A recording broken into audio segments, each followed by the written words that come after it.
e nau pōpōla ko ia ki he ako o nau kau mai ko ia ki he ahoni ko kamata ke whono ai wharoto he tai meni pepe po ki tua ma au e whanau ako ki hen poke nau kau i whilo ua i whiko e whanau iki pepe ki e iwlahi pe ko i senior band ma junior band e ue me kau whai whiko ia kai ko e kau hiwa ue me kau hiwa whakatataha ko ia a pe ko te nau hiwa nai ko e whai hiwa ko ia ko awha mausia e bevo ki e hiwa ko ia e korisi whakakato ai ko Gloria in Excelsis e whai hiwa ko awha mausia e pe toki kau wifulanga hei lewa e ko i senior band ko whakakau e loni tua ko i niu ko i hene kau whapetolahi e taimeni me ne o ki tola kui me ene e no pere mafu me fugen da moe pare mia le ofka taimi tokta asa ke valueke pe ke ka pe ke ka mai ka ma lunga i sia si mai ape ko e ko risko Tupou e ape ko Tupou ko ia i tongani ai tola ko ia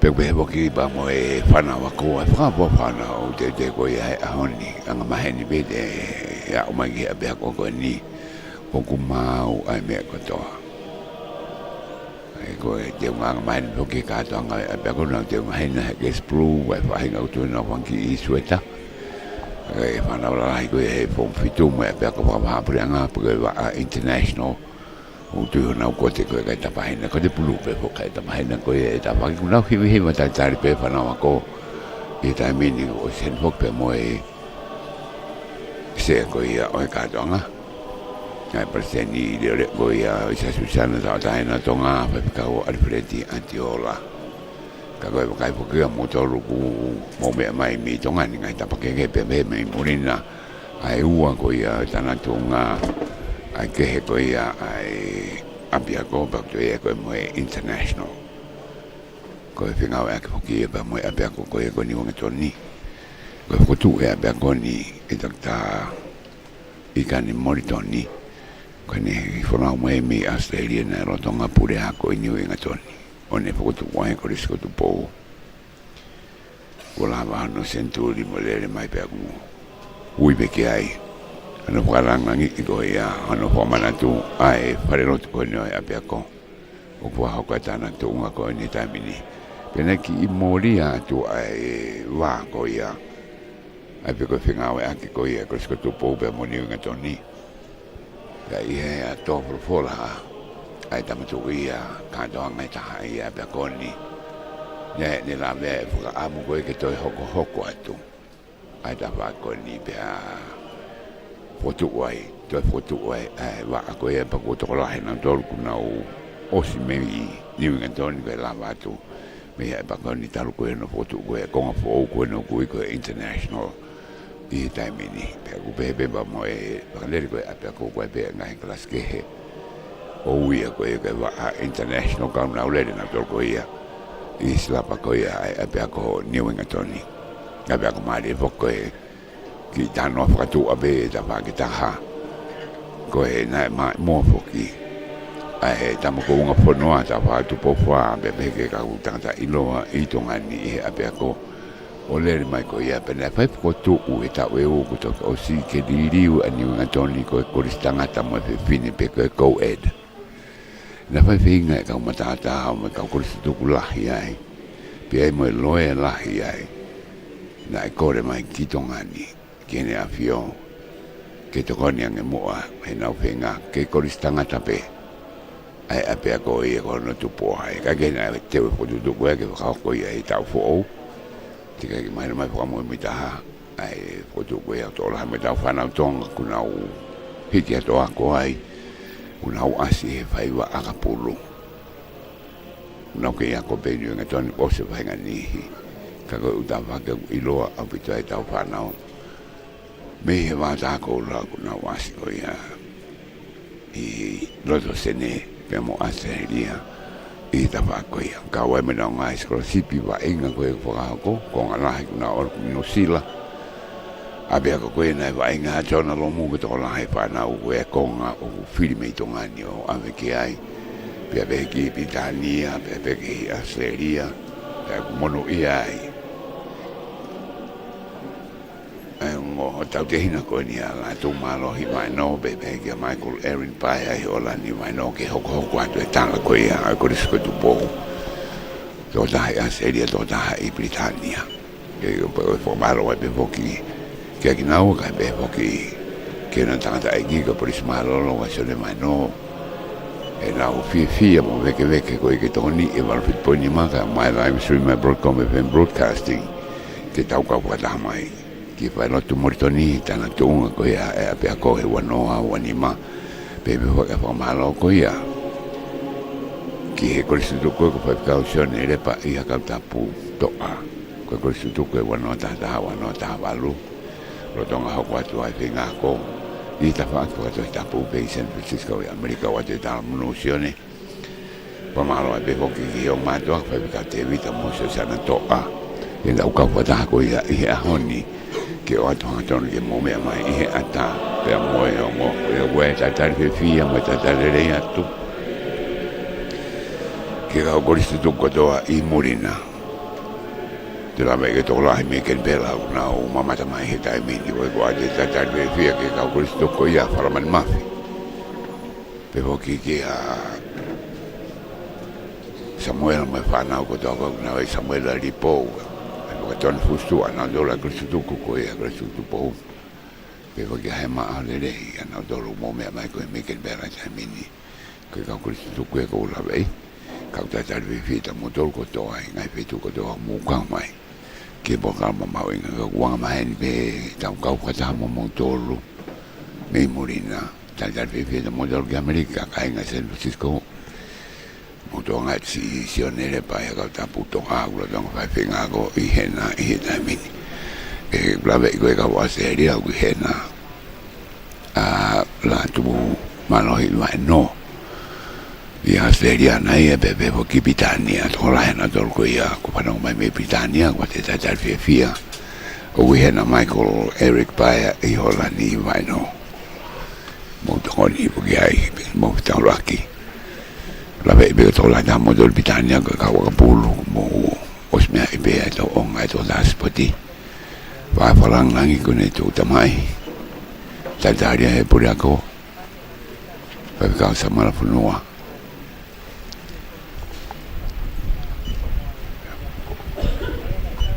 ia ko ni me mai ni ta pa ki fo ka hi fo ko ia va fare lo tu Prince Clowney ke Princess Clowney Sinaitakala Tuku'aho ta dari na o ki he whanero tuko ni pamanato Dr. Moulton ko tau himi rogi ko ia e pure ko ia e wa ake whanau iki ko head of department junior school ko mere o kusi a himi kamata ia ko tau whiwhia koto he tau lawe koto heni me pa ve via lai ta ala mai ka ko risto tuku be mai e pe ko ola ve ko risto do po o si la ve ai va fu do po ni mai fa ma pe mai live stream my Broadcom FM broadcasting pe be po ki office ko e tal ka la ai sai na ki Tonga ni ke na po ko ia ki ko ate fa ma lo lai ka pe ke na tol mo ta wang e ko be ni be e tau whinga we aki whakataha ko ia.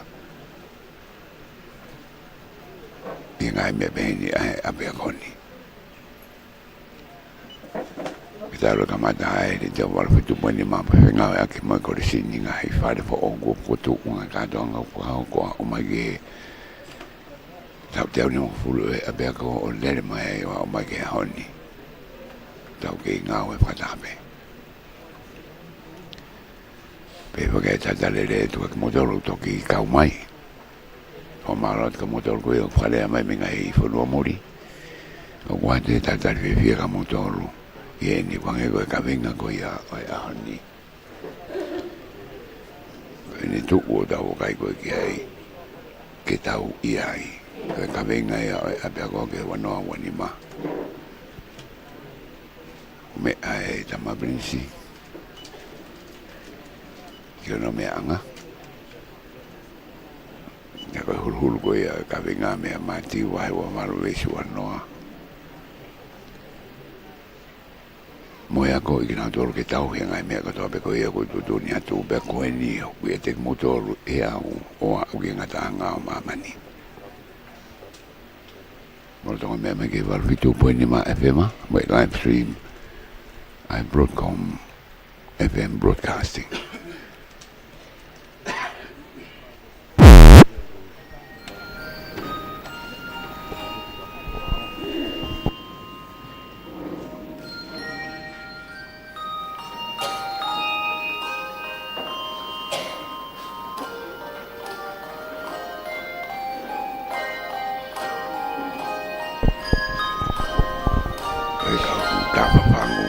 wa música ko abia ko na music academy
Mataaki e tau kahatoanga tānak tuunga o e wāwhe mā ua ni mā. O no ngeau tolu ngofulu o himi, o no tolu noa mō kātaki me aha ke tau hiva. Aha ke kāinga mō whakawhetai, tau whakamālo he mana ne whai. I pēteri hema he kuonga moa, ai hoko tangata aho tau o tua. Whakawhetai, koe pehe te tau noa. Whakamālo he ofa aho tau o tua. Ne tuku alangi mohono masani, kai hau o huhui ai hia a mamani.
Tau mo ki taua ke whakawhetai.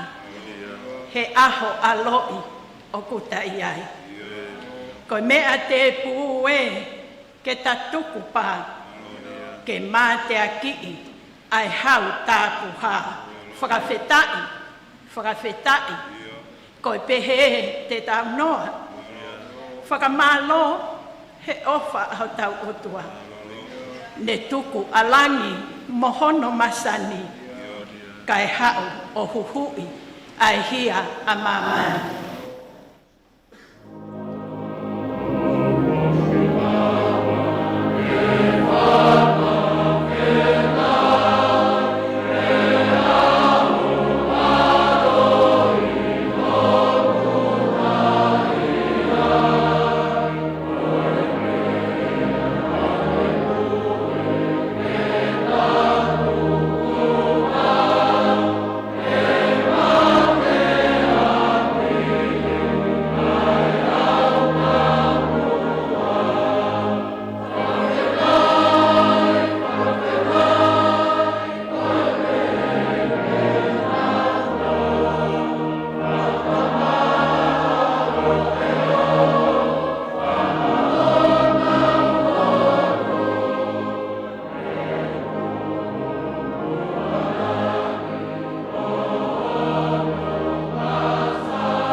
Eiki Sihova koe otua pe taha io he koe otua o Tonga o koe nā ke whakotuu ai aho pe moe hoa koe uhi ke mau fia pe mau haka i he whaiwaola kua whai e he awhiona. Lā koi fie le ai a ena a whiwhio, tamatu i Tupou ono, kau maa e tahine kuini na nas pau, e a moe takawaha o ku whai. Whakawhetai e ku lau maari e le ai Prinis Kalauni o Tonga, koe whakalangi o e aho. Tama, Prinis hoko e whanua, o ku mau whakawhetai atu ki he awhiona. Lau maari e lelei e tahine prinsesi, e au ku whonga ola, maafu tuko i au lahi. Au mai hou eiki o e whanua, Kalelei ku hai he eik pare mia o Tonga. Au mahe pureanga. O kulelei pea e sea o e aho.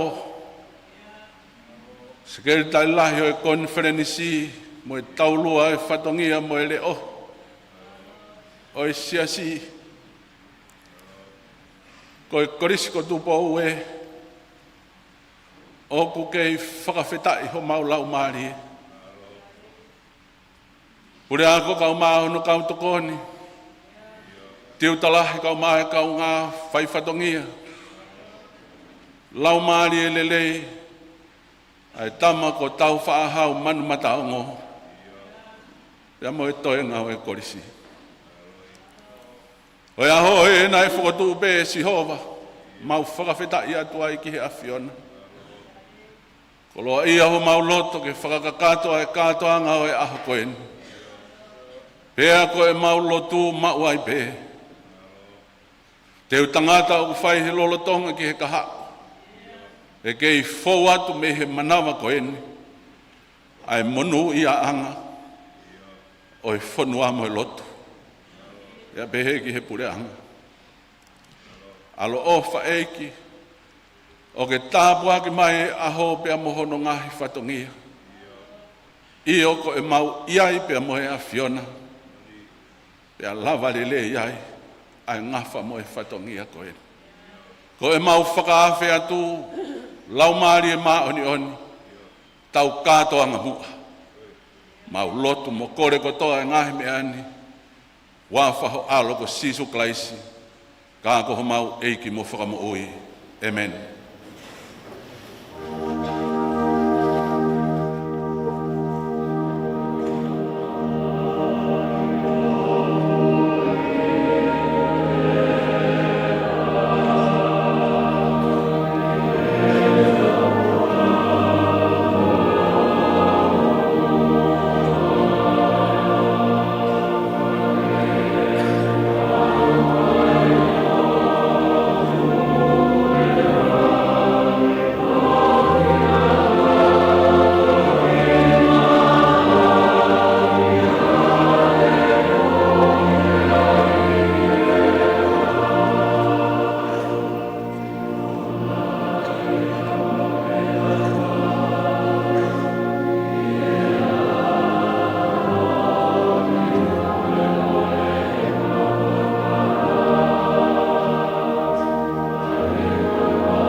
Oko sihoa ai whanua. Moi mea kotoa pe oku iai. A mamani. Moi kātoa pe oku nofo ai. Ka koe fie ai aiba moi whawhata. Toka i e loto moi lau maari e o ia kotoa pe koe Chris ko Tupou. I aho whakoroa koe. Tape moe whailotu whamanat. Toke tā Moulton. Tape moe kere o Chris ko Tupou moe ap ko Toloa. Tape ke whakalangilangi o ahon. Tama prinis klauni o Tonga. Prinis Tupouto'a Ulukalala. Ka mai tahine Princess Crown Princess Sinaitakala Tuku'aho. Kata atu Lord Maf. Ka uma Lady Sarah Maf. Pea moe hou eki o e whanua. Ka atu mou ke lot. Ka umaha matapuri. Tāpea mo eik pare mia Tonga. Ono Apolo, Aisake, Tongatapu Aisake Valueke, ka maalu stania. E ako whakatapuat ki he kau ngau o e pureanga pia mo e whanua o whawhanga maari ka tau kau whakataha e haun. Whakatap ki he kau tangatai ki whaifkau, kau maa e si ngahi mātua tau i whanau. Ngahi tamai, mo ngahi whae, whawhanga maari e haun ka tau kau whakataha. Tāpea mo e pureako e korisko Tupou. Kau maa no kau tokon pureako. Tiu talahi mo no tokon. Kau maa kau taki o ngahi potu ngā ue. Kotoa pē ngai waa ngā ue o e korisi. Ka mo e kau tiuta mo ngahi whamili. Ka ku whatapu ke matapure lahi. Ka mo e tama ko tau whahau man mataongo. Ka mo e kotoa o e whanau ako, lolo Tonga, o e korisko Tupou. Mo tolu kotoa pē u whawhainga maari e ahon ka tau kau whataha. Whatapu atu ki te ki mo tolu. Kau hoko atu mua ki whatongia ko wahea mo ku. Australian Deputy High Commissioner, Your Excellency, Ms. Erin Gleeson, welcome and thank you for availing yourself to be present with us here this morning on this auspicious occasion. We warmly welcome you, and that's why it's rather warm in the church today. Kung whatongia ke tantari ki motolu, tama Prinis Karauni. Moane hiwa ia e whanau ako lolo Tonga. Welcome home. This place is home for all of us. And their song goes like,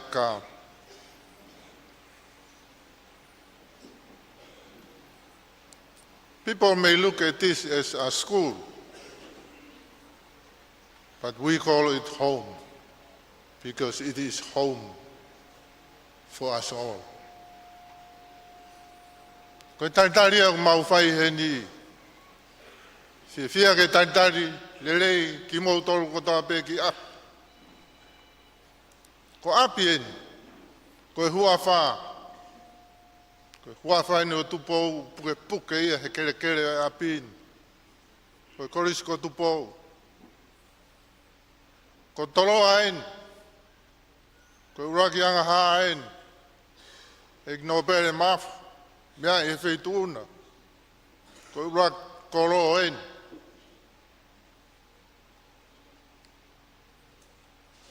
Koe siasi eni. Ong tau i heni. Pia moe hingoa o toke tā moritoni. Koe kai meria e ako tau ki whonuani. Koe potu iau tari ki tau tolu ki ai. Koe huawha, Tupou, koe api, Toloa. Koe whare whakatahataanga koeni. Ai u whamaunga ke tau hi whatongia e apini.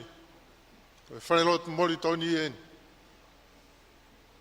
Tau ien pia moe pure ako kau mai ne kau ngā ue. Tama ko plinis tau whahau man mataongo. Kau mai whanau ako, korisko Tupou whanau ako. Puki tangutu hanga tonu hake. Ke ngāri tau tari le rei. Ai tau whaafu langi, ka moe kau whaafu o ia hon. Se whia ke tari le rei ki mō tōru. Whaafkalang, ek no pere. Ai ke ngāri whanau na tau kaile rei he pongini, te teo ke tau toki o atu, ki api, o toki mao whakalere ai. Tantai lere e whaituna e pare mi o Tonga. Whiwhia tantai lere ki mō tolu kaututuku. Whiwhia ki tantai lere ki mō tolu ki apu. Singai mātua tau whanau. Whiwhia mō lama mai. Tau kauwhataha pia moe. Kau ngāwe kau mai whanau ako he kātoa ngai ahoni. Koe teu ngai ahoni hange koe lotu. A tau whanonga ki ai koe whaktai ke iki pia moe whiwhia. O mihao e tau whanonga ka tau kauwhataha. Kau e ngai e korisi ngāwe e tau koeni. Hoki ngāwe e ke tau iai. Ke tau iai. Whaiako, whanau ako. Si mātua tau i whanau. O mea he ni. Tama Princess Crown. Taine Princess Crown. Kau mā leiti maafu mou tau i heni pe mou tolu. O tau iai. Ako e ahon, ai mātua tau i whanau. Whawhitai ke he iki. Tau whiwhia, koe tau iai. Koe tau iai moho tau e iki. Ia whai tāpu ki nai kātonga. O whaketoka mai hono hoi fua. E tau whiwhia i he ngahi. Porokalama ko toa pe o e whiuhia ngani. Gloria ta mo e langi. Ke ai o tua mawai pe ia. Rewai whakawa. Tua whaat.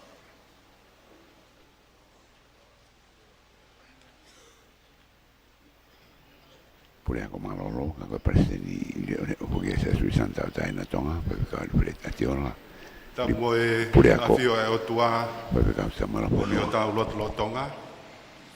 Ta patu tampinisi kalauni, Tupouto'a Ulukalala, o whawhala ngilangi katoa ngai ahon. Ta pat ke taine Princess Kalauni. Ta moe sea ku mea, Presidente o leo o Isias Wesleyan tawa taina Tonga, ali fleti atiola, la koe pure ako malo lo pe o korisko Tupou. La koe kore whakamore sea, kau whakamalu at pe mua, ia tala whakatapu kakato, kua ke au whaki, ka tā ke whakakakato atu e ki whatongia, anga maheni pe koeni, ke whai haki tala noa atu, ko hi ko tau apini, ko risko Tupou, api ko Toloa. Ua ki pe sea ko kore whakamore atu. Ai ha mahi ai whakamatala, o i kai ke kakato, o ke mea i pe, ko i mui mai i e tau ko eni, i e wheitu una sea o kui kai koha mea whaingofua i e motuani. Ka te ai ahi pe, hange koe lau ai puna ke, taria e whatongia, o hiko tau e ko sisu kalaisi. O tau kei tuku ai pe, ai kololia, pe moe whakawhitai, ki e tui o e langi. E ko ia pea na e iai, i he koris ko Tupou, mo e api ko Toloa, i he tau whakakoloa koe. Tau ne whonu hono ngahi tāpu aki, pēne iai pe pia mo hono ngahi pōre. Na iai pe ai eiki ia, e whakai ai mau mea hono kotoa. At this point, I would also like to acknowledge, as the chair has mentioned, the presence of the Deputy High Commissioner of Australia, Erin Cleason. Very honored to have your presence here with us today. She's here on our side because she's part of our team this morning. She's about to present a scholarship award for the top prize of the international stream. And we are very pleased and honored that you're here with us. Ka venga wholau e ko mea ki ai a sea ke tau i ai. Ono toi whakarea e taha to be present or being there. Kau mea ipe e he whanua koe tala whakatalu pe ia o tama ako korisi ko Tupou. Ko tama o manako pe ia ke iai. O hui ke whataki e ngahi whatongia. Whatongia e whamiri, whatongia e kolo, whanua, pea mo e whare o Tupou. Pea hirio ai pe ahono whatongia kono eiki, ko sisu kalaisi. Ka pau kai ke iai ai tama korisi ko Tupou ia. E ongo i tae lata ia, pea loto mamahi. O e ongo ko ia, o ia ne whakatoka aki e sea hala whanonga e tauni. E tau iai mau pe, e iai o tau eiki. E tau iai o tau ongo i a whanonga, o tau ongo i mo ui, o tau ongo i fia. Tauni, na ea ua ai le sisita ia e korisi ki he toko tahawhe uangi au o fulma fitu. Ongo i he kōsiri o kai ko hawhika e nia e lava matauhi i he api ko Toloa. Ka kouhi ko e taumua o e ako angani ke whai whatongia, ke whataki, e whanau, hako tupu e whanua. Ka koe ni ko whakamoni mai a whalelahi, te tau iai be. Ka koe koloa ia pa mo e tāpua ki o e tau koe. Ne ongo iana iai pe whahinga na kai ke nau fu fia ke iai. Ka koe mau tutuku koe ni e ahoni. Pea mo e toko fitu ngeau tupu si ipe. Whaftai be, na e whai be e awhe mai. Au ki ilawe at pe ke ngai whatongia lalahi o e tau. Ange pe ko kulawe ane nai. Ka pau pe kai ke fukakato pea mo whakamore i au. Ko hi ko e tongia e whatongia ko en i e tauni. E kai pe ke lawa ia ke whakakakato. Ri whai a pe e whaki o ngongo ko eni pea mo e fia pe. Ko hi ko e ngawe aki ko eni e ako anga e social media. Pea ko mei mau whakawike pe ai ongo ia me ho tau apini. E kau tau hi whanau, pea pe ke kau waka tutuku, pea mo maamani whoki. Ka koe ki i konga pe en, o ngahi mea pe ia ko tui ko mou mea i pe, kau whaam pe ke whakailonga. I Sports Academy, nai kamata pe e taunia, pea mo i ngahi whiauhi a te rita, pea mou mea i pe a honola. Nai ai pe tau ki talavou na e tūki mua ai, ono ingoa ko titari kolomaru. Au kau atu ki e ngai whiauhi tua pureanga, au kei hohoko atu pea teu, ke ki talavou koini pea mou mau ni ihi, ko hiko e whakafonga e whanua. I aka pulu, pea mo i ngai spoti ke he, kau fia i e tauni, ko hiko i kuna kafa, na e whakahoko e timi sinia, mono kau kapten, e toi fia e taha, ko hi ko e kuna kafa, ai ki grade 1A ai korisi, ai ana e maa i mua kapten i ai tamasi pinis ko tau whahau man matahongo.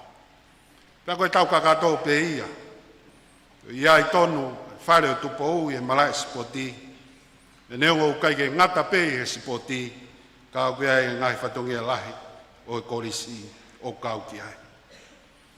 Kau manat pe sea ke ki tokanga na e whai e tangata ik presidenti, e aho korisi e tau ko o si, e ne malanga ko ia, e aho te whamanatu e korisi. Me ne whai ai e ne kore whakamore, e wheituuna kampenis ka maa e Princess Kalauni. E a taimi ka whoki atu ai a tau whahau ko ne anga whakatua. Ka koe a honi ia, o kou pehe, e la vaini e tau e ua ai mai mo ako ai tama i e koresini.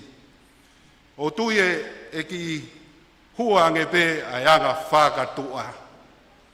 Ka koe ne anga whakatoloa, o ke mea i pe, ki whakatu tā maki ange ia.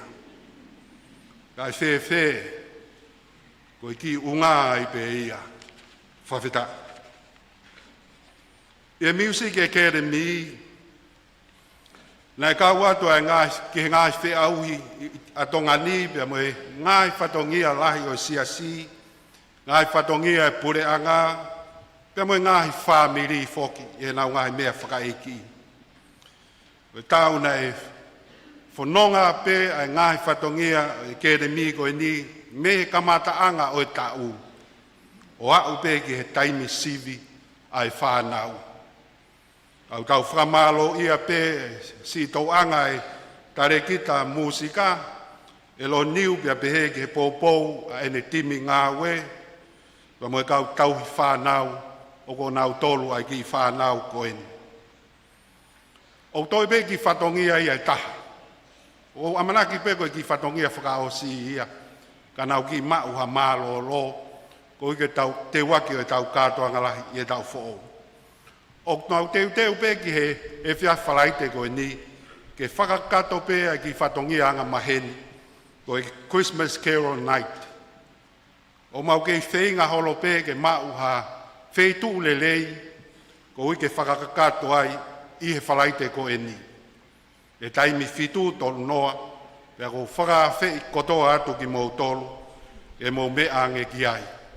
O ne mahino pe wheitu u, e tuku i hakere vaia i e tau pēsi Facebooka o i ke mō mea ki ai. Ko ngai polokala māko. Kei whakato pē kōrisi ia ngai whie māo ko ia pot ngāwe ako ai pureanga Tonga. Ma moe ne pot ngāwe ako. Hange ko e toi whoki mai ko e ne ai CV Tonga School Certificate, pe ko TSC. Ke tānaki mai ki he CV Tonga Form 6 Certificate, i he tau koe ni. O whiwhia pe ke whahau ko atu, nai whainga maari e pe ahono ngahi whatongia. Koe Pōkalama Foundation, i USP, nai whawhia maari e au pito, ai ola, o e nau whahau whatongia i he semesta uluaki, e au tau amanaki pe, e pehe ai pe pe amo e semesta hono ua. Ko tāri whoki e he TNQAP, ai Pōkalama fo'ou, ai korisi, ko whakalere ia he wā teknika repe ko e TVET, pe te tau whaki e ahoni, ai fuafua certificate, ko whotutu pe e he korisi, pe lava whakamawhai pe me TNQAP. Ko e Pōkalama i e certificate in carpentry level o tolu. Au tau whawhita i ai i hei kuna ko ia.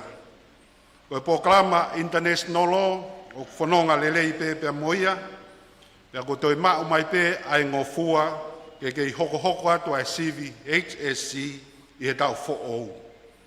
Whawhewhia whoki i he tauni, ne toi nominati pe tau ki talavou ko Edwini Lavaki, ke kau atu ki he lisi, o e kau tūki mua i he lesoni musika, ke whiriwhiri ai hakau performer i e Sydney Opera House. Ai a koe whakaongongo ke mau mai ai tāri ko ia.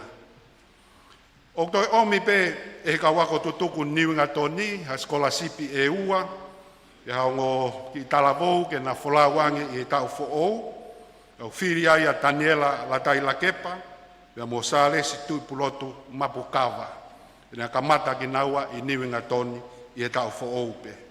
Whata mo ia, o kei hoko atu pe, ai ngahi skolasipi ia, i he whanau ke nau wholau atu, ki tua pure anga. Ko hiko e ngahi whainga maari e ako, bea mo e ngahi mala e spoti ke nau kau atu ki ai. O kore whamore atu pe sea, kai te mau kakato mai ai ngahi hingoa ko ia, ke whakahoko atu i e ahoni. O hoko atu pe hange koia ko mō mea i, skolasipi koini ai pule anga Australia, ai nuk mea mai ai tokoni High Commissiona Australia, ke o e Form Fitu International Law. Ko hike hoko atu a ene ako iha university. o hange pe ko ia na e kamata i he tauni. Na e fuaki ki he mata pure ko ia i he tau ko o si. Ko tau hi o e whanau. O kau e tauni i he tau mau mea tokoni le rei mo oni ai whanau. Au hange pe ko e lea koe ai papalangi. Ne ki spoile ai whanau ia e ngai whae i he tauni. Tataki mai pe e tahine princesi, mo leiti maaf, e ke hoa e pare mia, mo si ngai whae, o taupiri mai pe i he ngahi wike, ngai mahina. O hike si whakamaa e kawenga ai sea ne hoa, mea mo ne timi ko ia i whare kai. Tai maari e ai pe whanau, whangmaringi me i whare lahi, talo pe me kamataanga, o a umaieni ke wha o singa e tau. Ko tō tua mooni pe aho mau mo ua ia o ki mau tolu. Ko ngāhi Paul Kalama, whare mahaki, kia moe ki kliniki ki he nifo, ange koe whakatapu, na e tauhi mai pe, kia me he kautoke tā, whare mahaki vaiola, e ta taki pe, pia moe ngā ue, ai ki komiti ngā ue ai PTA, ai tokanga ai kina o ngāhi whare mohe, o tokone o nau whai ke tangata iki tiutalahi, ala fua fisi i hoi, ko hi koe tauhi, ke malu, maa, pia pehe foki ke mo ui lelei, ai tau whanau. Koe pōkalama whakalau maari e, koe whakawhia o e tauni, ko hi e kua whakamo oni aho mau toko lahi. Ko me mei o vaia he pesete whango fulu nai, pe ofi pe ke nima ngo fulu. Ko nau whakamo oni ko nau eiki asisu Christ. I ngahi Polo Kalama malanga whakaului o e tau ko eni. I kai ke ngata ai, ko toko lahi mo ki nau tolu, ko nau pore ke whailotu, mea moe malanga, o taki pe ai tama ko tau whahau man mata hongo pea pe he foki ki he matapu le lahi pae he lotu nafe kuina. E au tau wongo i pe ko whaka ilonga le leien ke he uki koia ai siasi e au sia e peseti e onongo fulu o i siasi ko e kau lotu whehui. Kau ia no whakailonga i aki ai tau wange au o e hake mai ai lotu e tau fo'o. Ko ngāhi ngau e whakalakalaka. Ko ngāhi ngau e whakalakalaka o e tau ni, neu kamata pe o mui atu pe, i e mape wholau ko whotutu mo whakakato e tangata eki purea ko mālolo. Ka kou fie whakahoku at pe ai ngāhi ngau e lalahi ko en, ko kamatai, e o teu pe ke kamata. Ulua ki, o gai ai tokoni lahia e pureanga Australia, i hono whakapaanga ai whare ako fo'ou, o kui pe ko e TVET Center. Ko whare ko ia te mou mea pe ki ai o si whakakakato a hono langa, o toe hono whakanau, ko hi ke kauia i e kātoanga i o tau te au o nongo furu o e korisi, i e tau fo'ou. O kia e tokoni pia me pureanga siaina, ke iai ha mauanga iwi me he laa, ke tokoni ke he whakasisi o e moua uhila o e ako angani. Mo mea i be, o e whakarere o e ako angani, ko pau ke iai ha paanga lahi ia, ke whakapaanga ki ai uhila. O kia e whakalele ia ko toko pā ai pureanga siapani, pe ana e whakamooni ki ai komiti, o kunau tokonia, ai mau mea tokonia e whanau, e hoa o e ekino pere maafu, ko hike kamata a hono whakalelei o e wharekai. E hono whakalelei ko ia, e toi kaulelei ange ai teia, ke toi lelei ange ai mau mea tokoni, ai whanau. O kia ia ngā whare ako fo'ou o tukupā ai ka wako tutuku, ko a ngāhi loki ako e hoa ange Pea mo ngai whakalakalaka o i kuonga. Whapanga pea e ka wako tutuku. Ko whakaamu, e whai ai whakailongai o i ngā ue ko ia, e whakamanatu e tau te au ono ngofuru. Pea ka lava lelei ai pe, ka mata e ngā ue ko ia, ke kau whakataha pe e ngahi whatongia o i korisi, ko hui koe whakailongai o i tau ange au e hake mai ai lotu. O kwea e tokoni ia kau wako tutuku pe, ko hui ke whotu ha sheltered walkway, ko hui ke lava o maluai ai whanau e ngai taimi alo tāmaki. Ko ngau e ko ia ko teu ke kamata, e to wako tutuku ko ia iloa ko e plu ta iloa, pe au tau amanaki pe e tok hoko mai ai ngahi to wako. O mo mea i pe o ai ki whare leo fo ou, o mo mamata pe ki ai, mo mea pe ki ai, i he huanga mai ki he korisi. O ki whare ko ia ko mei kakato, ka koe tokonia ai to wako maka mori toni. Ai a koe kausela, ako tutuku pe au tataki mai pe e komisiona o i piris one. Koe malui, ka mohono whakatolonga ngahi koloa me Tuku'aho Memorial Museum, i he tokoni ai Australian Museum. Na e whakotutu ai ki ngāue koe ni o tataki mai e ana a tiola. Pea i hokosia koe ai whakamanatu e tau teau ni manoa o e tau konistu tone. Na nau whotutu ai haki exhibition. Ke mea mai ai kakai e whonua, pea peheke e tau whanau ako. Ke mamata ki he koloa o kauhi i he apini. Pena e kau e whakailonga i ko ia, ai tāpuaki ki he korisi, ko hiko no hae rea e ena a whiwhio whawhitai. O e tauni, e tokoni mai ai whama e korisi, pia moi kentini ai korisi ki he patseti, o e tauni ai paanga e walu manu. O kai ke tui koe mamafa e koloa he kentini, o tui pe koe whakapoto i pe, o i ki se niti o nau tāna ki sea, au tau whakamalo. Whao si koe whakamalo.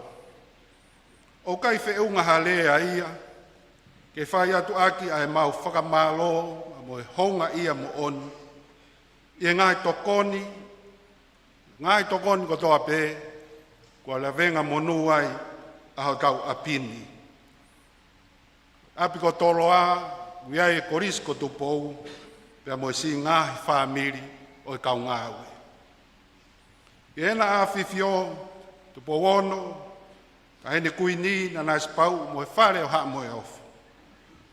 Ia Lord maafu mo e hou eiki o e whonua, i e pare mia, e pure anga, Ie siasi pia mo ngahi pisinisi kehe. E kai ke si ngalo e ngahi tokoni kotoa pia mei muri. Ka wako tutuku pia mo ngahi maheni o e korisi. Whamalo atu ki he sea e ko siri o, o e kau me mipa. I ono whaka uta lelei, whanonga e korisi, i he lolo tongani pia mo e kahauna.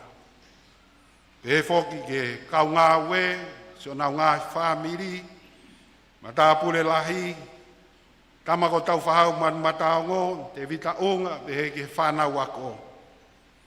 Kau matapure lahi, onongo tokoni. Nai whakawhaingo fua pe wholau ia, ai korisko Tupou i he tau ko en, ko hi ko e tau iai. To all our developing partners, we thank you so much for all that you have done for us in the past, in the present, going into the future. Whao si pen, o whawhonga tu whawhalanglang, tampinis kalauni, potoa Ulukalala. Te ria nā te ngut tamblea, au mau whakamooni pe i apini. Langi, pia mo i fia, toka pe ia i he loto e tama korisko Tupou, o i ko mo mea mai, ke whai hono whaalangi o i tau kātoa ngāni. O whake mo mau, Christmas fia, mua tau fo fonu monu ia. Lewa e malanga, kau tatau atu, malo.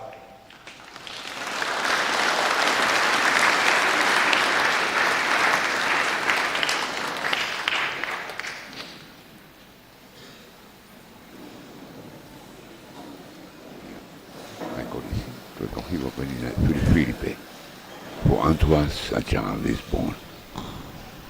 Paivago asa mausia. What on me I give up to Poinima. My live stream at Broadcom FM broadcasting.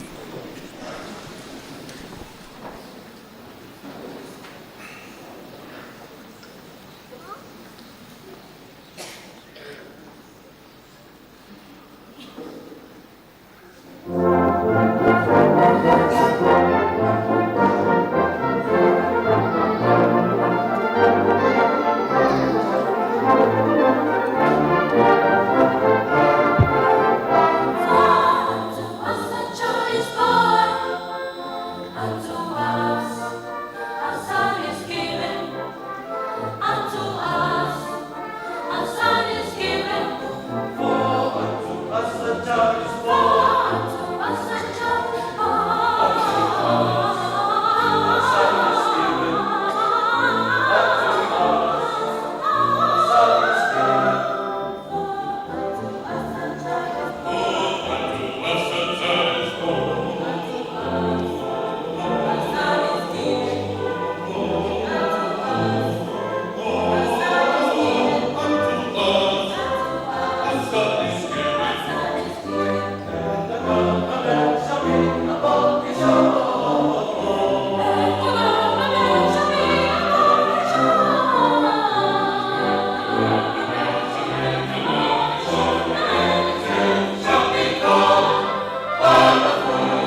tapu ki o tua mafi. Tapu ki he tama pelinis kauni whawhalangango aho.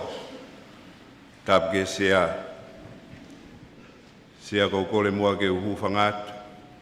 He whatapu kakato. Ko kamata ake ai kato angani.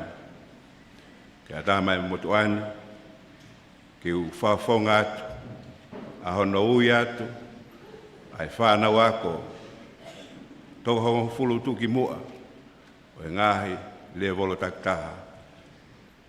O e waako ko ia o e nesnolo. Kesofona, stand here to present, to call out the top 10 students of each level. I he form taha, ko e hongo fulu ko Skyline Junior Baker. Ko e hiva ko te vita kakatisi Filimone. Ko e walu Sefanaia Charles Mahe. Ko e fitu siu ki Tuku'aho Fatai. Ko e ono mawai tau whawhinau. Ko e nima Platimani Penzo Heleta Haveluloto Kolofo ou Tongatapu Pesete o noua poine wha. Ko e wha sione sila tolu tautu yaki a hau Tongatapu Pesete o no tolu poine lima. Ko e tolu te vita moe mano tamale to foa hatei to foa Tongatapu ha to uha apai moe Pesete ono poine wala. Ko e ua, te evita na hokonga whinau ta auwha, lo whanga ha apai ha te iho Tongatapu nofo i Toloa moe Pesete whitutaha poine ua. Ko e uruaki o Form 1 level, ko whileti vasi laulavu, utulau sopo tau wha ahau Tongatapu mataika wawau moe Pesete whitungofulu maa whitu poine whitu. Pas-pas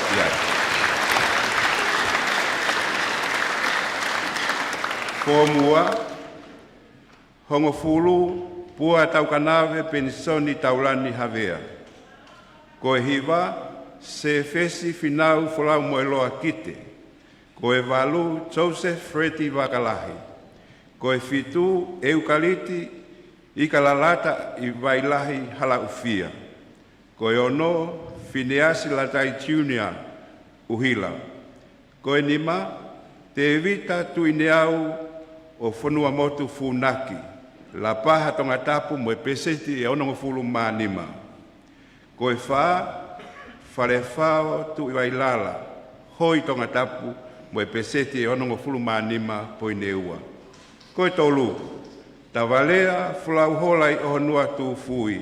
Fua amotu vātu Tongatapu moe Pesete ono walu poine wha. Ko e ua ko kalolo kuluka, sia atoutai hoi Tongatapu pea mo kotu haapai. Pesete e whitungofulu maa whitu. Ko e uruaki i e fōmua ko Mikaia mawai tangi moe tama ofa tui ono toa makaunga Tongatapu mo taula wawa moe Pesete e whitungofulu maa walu poine wha. Pas kia.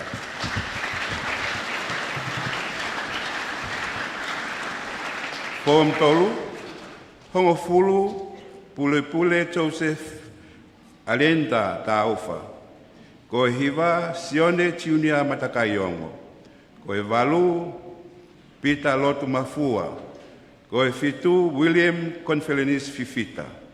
Ko e ono Cornelius Wha kitahi una loto he lotu mailangi unga. Ko e nima, aisea mohenoa tahi, houma eua havelu loto whanga loto Tongatapu moe Pesete e whitu tolu poine taha. Ko e wha, Francis Pensimani Olive nuku Tongatapu moe Pesete e whitu ngofulu maa wha poine valo. Ko e tolu, Rafael Aspeli Talau Lampeti, lavenga Tonga, Tongatapu halau furi wawao, moe Pesete e whitu ngofulu maa nima poine tolu. Ko e ua, Maximus Gray Michael, 'o Unona ali, ma o whanga kolomotua Tongatapu, 'o Pesete e whitu ngofulu maa nima poine tolu. Ko e ua, Maximus Gray Michael, 'o Unona ali, ma o whanga kolomotua Tongatapu, 'o Pesete e whitu ngofulu maa nima poine tolu. Ko e ua, Maximus Gray Michael, 'o Unona ali, ma o whanga kolomotua Tongatapu, tu anoku vavau mo pesete fitungo fulu maono po ne valu.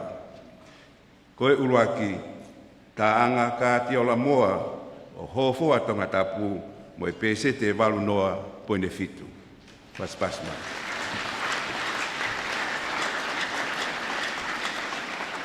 Koe fomfa hongo fulu sem laiseni tuakiono. Koe hiva faletaua junior wakalahi. Koe valu Benjamin Lotafea. Koe fitu Samuela William Kainga. Koe ono Sione Kakala hingoa he ako kite. Koe nima Edwini ofa ki Preston Kemi Helmen ngungu tau la paha Tongatapu mo pesete fitu noa poene ono. Koe wha te waki halalova te rumasa sistoutai pone wharetau na kolo taunga wawau ohonua eua nofo halafo ou mo pesete fitu mo fulu mataha poene tolu. Koe tolu te vita mosa ati kei sopo tau wha ahau maofanga Tongatapu mo pesete fitu mo fulu maua poene nima. Koe ua ko Aripate Raymond Saf Jiuna Mafua hofoa whaatumu folaha Tongatapu mo pesete fitu mo fulu matolu poene nima. Koe uluaki o form 4 level ko Henry Simeone Paia I Okalani Nonu hofoa Tongatapu nomuka haapai sia tautai pesete valu fulu poine tolu valu noa poine tolu.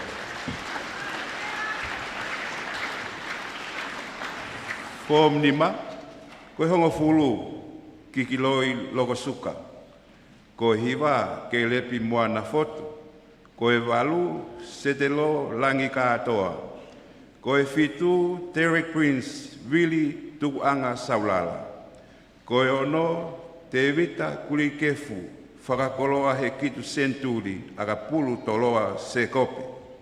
Koe nima a piesa lote whehoko leondus tuione toa talafo ou makaua Tongatapu mo e pesete ono mo fulu maa fitu poine fitu.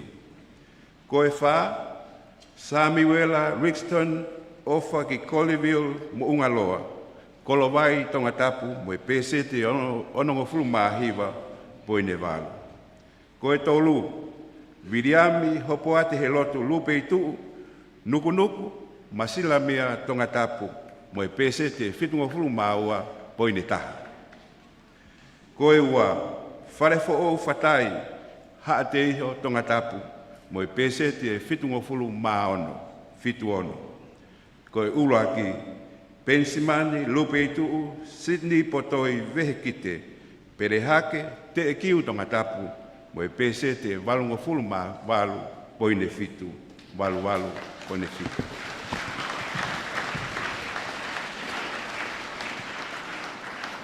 Pomono hongo fulu a forsio kakala ofa hiva alifeleti a aliki konga I kamanu valu pita maka mei moana tavake koe fitu siu lokotui foriaki koe ono te vita afu waka uta koe nima seori hafoka hoi Tongatapu mo e pesete ono ngo fulu matolu poine hiva. Koe wha Malakai Tupou Junior Malohi me vaini Tongatapu mo e pesete ono nima poine ua. Koe tolu Viriami whiau mo e lotu Junior taulaki sopo tau wha hau Tongatapu pea pehe foki ki haapai mo e pesete ono nima poine fitu. Koe ua me sui ofa ki Celestial sau vaini Tongatapu mo e pesete ono mo fulu maono poine fitu. Koe urake e fomono Ioane fifita kienga navutoka Tongatapu kolofo ou niwa fo ou mo e pesete ono mo fulu ma fitu ono fitu pas.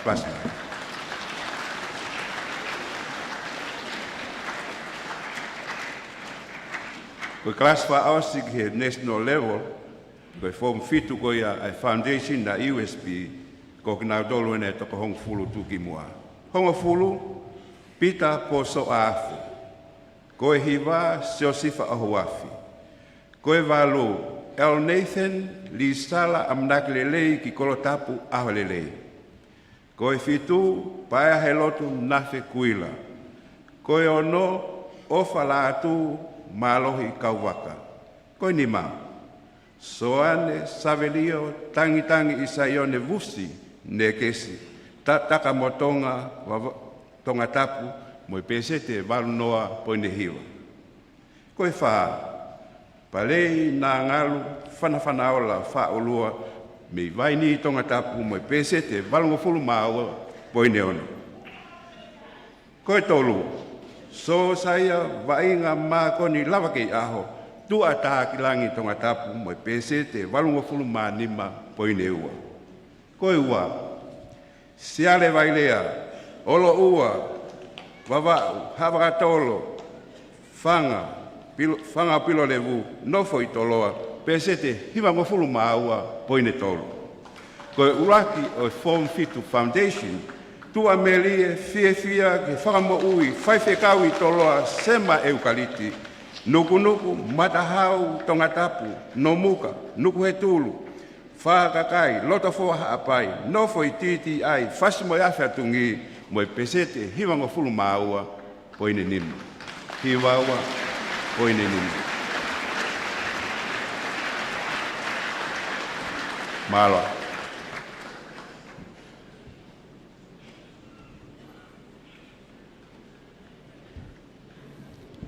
Tapu ki he whaafalangi katoanga tanaktonga wanoa wanima.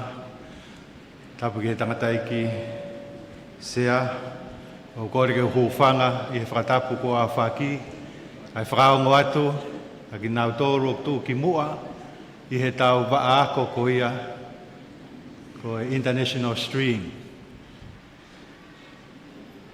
Form 1 ai o kuiai ai toko hongofulu tu ki mua ko e ni. Hongofulu Suriasi, Kakau Iwaha, Chona, Malungahu. Ko i hiwa, palei kolo tau wika. Valo, Rishon, Nathaniel, Mohe Loa, Puloka.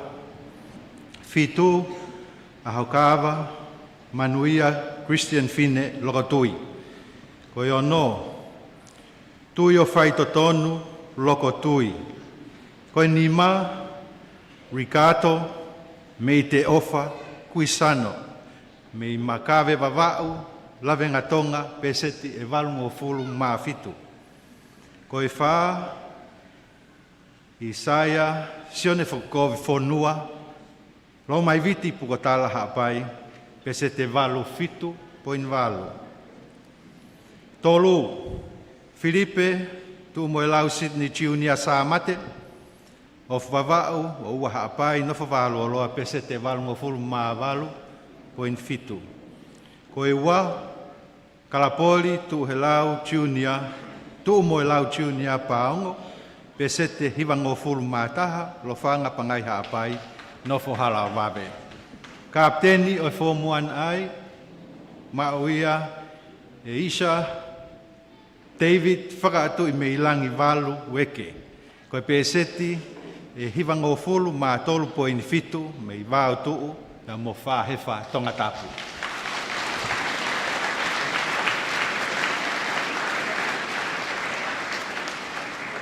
Form 2 ai, o gai to hongo fulu tuu ki mua ko e ni hongo fulu at naisa i katuri ki mua na takau. Hiva, hoko ila whaos folau to whavaha. Walu, ke repi, urak whatongia tuha moe taki, wakasiwola. Fitu, niki siweni, ngawamu. Ono, mo sese la waki Tupou fuko. Koe ni ma, Richard, pau wale fotu, houmban kolofo ou, pesete fitu, poin hiva. Koe wha, toke moana, toko taha fifita, i la paha kolomotua, peseti e valu noa poini nima. Tolu, vilikolo, fatafehi, manu pupui one, tonol vea. Peseti e walu noa po in walu me ngele ia Tongatapu. Koe ua o pei niu tupu i waha tāpua ki lo ua he filosefa sa mate me yofu wa vau o ua haapai nofo walo loa pesete walu ua po ini tolu. Kapteni o form 2 ai sake walu Alexandra eke me va tu pe mo fa hefa Tongatapu pesete hiva noa po in hiva.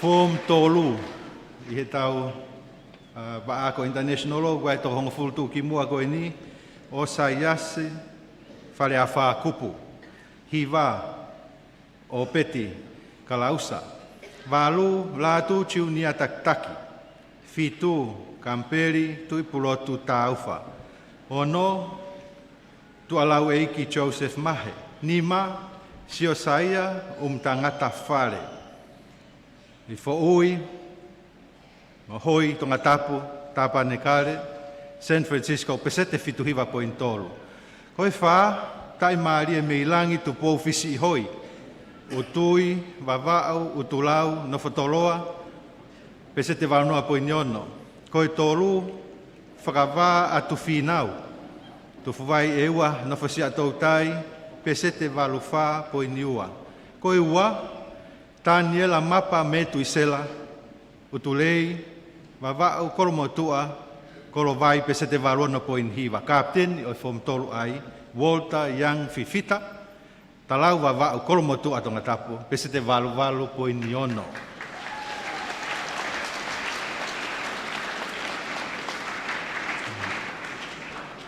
Form 4 ai to fulu ki mua hongo fulu tani li sala mama hiva seteone makarea polutere valu se pesca ufana fifita nima peni sokoleti moli koyono salesi tu ipurotu mapukava pego nima ko moala to utai hafoka folaha malapo Tongatapu pesete fit nima point tolu koe fa Daniela moala la taila kepa toula hunga ofu va nofo kun salote pesete fit nima point fitu tolu mo se makafalam taufa have roto wiha haapai o te avava o pesete valu taha po iniua koe ua sione ciunia taufa o ko avava o pereha ke Tongatapu pesete valu tolu po in taha kapteni o form 4 ai pesete amato vula kilako ali tataka motonga Tongatapu pesete valu fa po inyono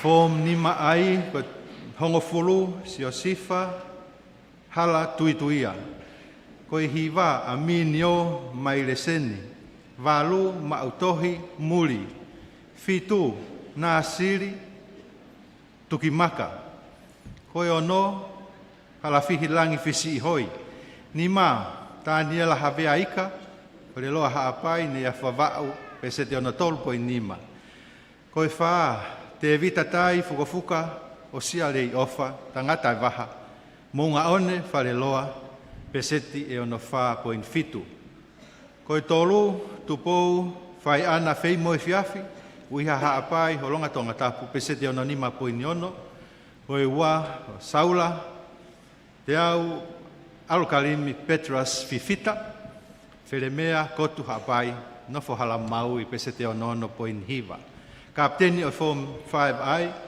mauia e aho tae iloa filimo e hala tufuwai e ua maufanga Tongatapu pesete fitu taha po ini wha.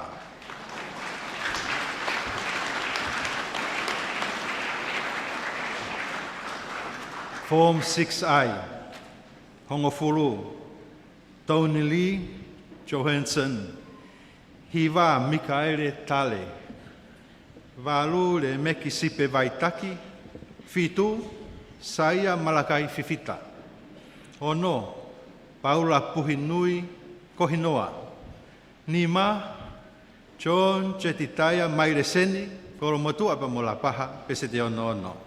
Koe wha, sisi matai la a, Lucas whakatou, where mea haapai, kolo fo'ou pese te ono poi nima. Koe tolu, mo sese tulosi, Henrika Taufa, kolo haapai ofa vau, havelu loto, pese te fitu noa poi niua.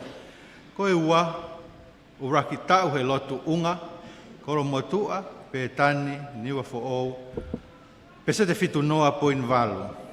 Kapteni, o form 6i, te kilati, pilesa sosa ia tui pulotu, makave sopo tau whaahau kolo motua, pese te fitu ua po ini ua.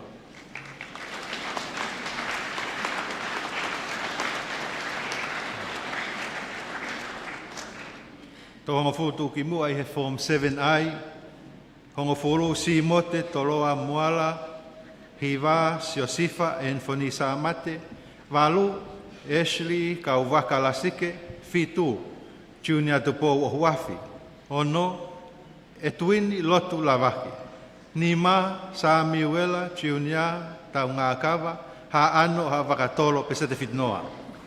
Hoi wha, Halasika Stanley Akolo, Longo Mapu, Havelu Loto, Pesete Fitu Taha Poin Fitu. Tolu, Eliesa, Hautoni, Kevin Niuola, Famelino he tau fifita, Utulau, pe amufua motu, Tongatapu, pesete fitu fa poiniono.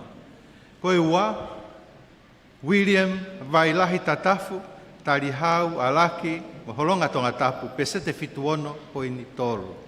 Kapteni o Form 7i, Stephen Scott Falefo'ou, Makave, Longomapu, Hofoa, pesete valungo fulu maua.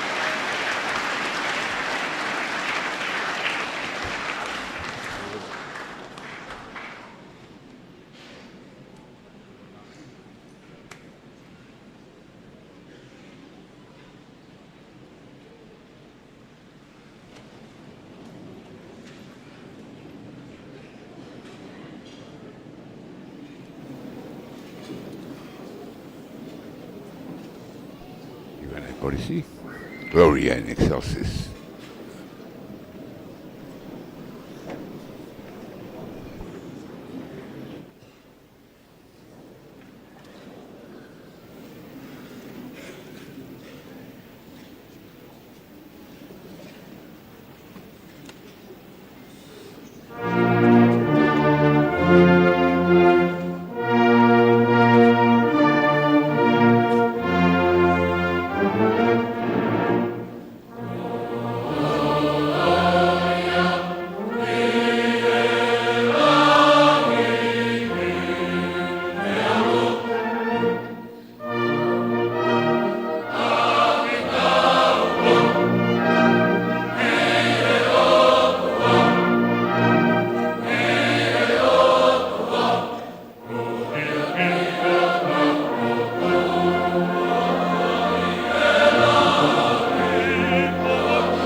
Tawhatapu e kua whaki, ko kore ke hūwhanga atuai. Ke tau hoko atu mua ki ono whaki o ngāhi pāre, e tānak tuunga e korisko Tupou. O kore atu ke Moulton o ku maupare mo kataki o mea haki o lunga.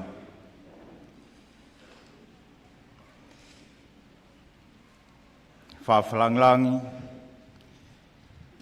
Tampiris Clown, Tupouto'a Ulukalala. Ko whawhawhonga atu, e kore whamore ki whetu ona, i anga lelei mua, kai whaki ange a ngāhi pāre, o e tānak tuunga o e ahoni. Ko e uraki o e pāre o e ahoni, o iloa ia ko e ukufi o e foi eliri. Ko e whangu malingi pe mei whalelahi, ko e whaki ia e tahine kuini, nanaspau, ne whaki e pānga e tāwhi nimangeau, ki he tokotolu tūki mua te nau hūmai, ki he Form 1 International i he tā ua noa ua ono, pia me he ngāhi lautohi. E tokotolu tūki mua, pia me tongan, e kei ke kauai a ki nau tolu ku apply pia me ngāhi whanua muri, ka i he whanau pe hūmai me ngāhi aku angai tongani, Tokotolu tūki mua e whaki te kinau tolu e takpanga nimangi au i he koe ukofi o e fo i eliri mo pasipasi mai kiai.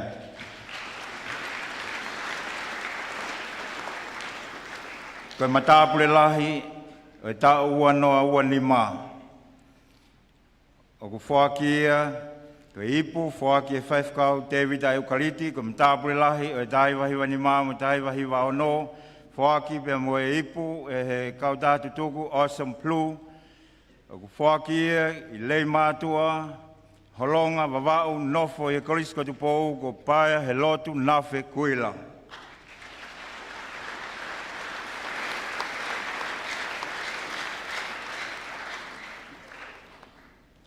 I he Form 1 National. Runganga le reitaha i he koris mui. O ku whaki ki ai, a cash prize pāngai wangi au, me he olive ap ko Toloa, whakia ki a mawai tangi, to buy a style for whinau.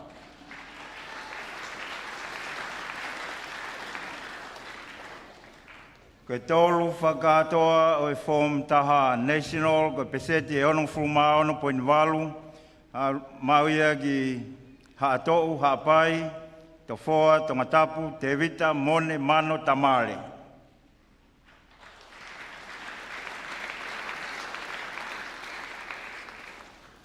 Koe ua whakatoa i he Form 1 National, pea koe tūki mua ia le reitaha e lesson Englisi, peseti e valvalu poin hiva. Le reitaha lesson Tongatapu, pesete waluono poiniua. Koe ua whakatoa ia o e Form Taha, pesete ono hiwa pointolu, o kumau ia ke ese salo te wawau, ha teho Tongatapu, lo whanga hapai, nofo i Toloa, te vita, na hokonga whinau tau whao.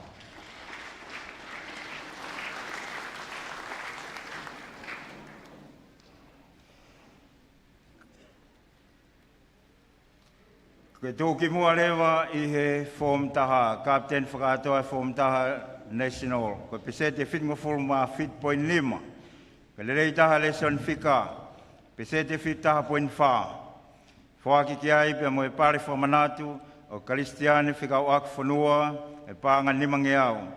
E Captain whakatoa e Form Taha, whaki ki ai e ipu, pia mo e cash prize pānga Isaiah Kovi whanua.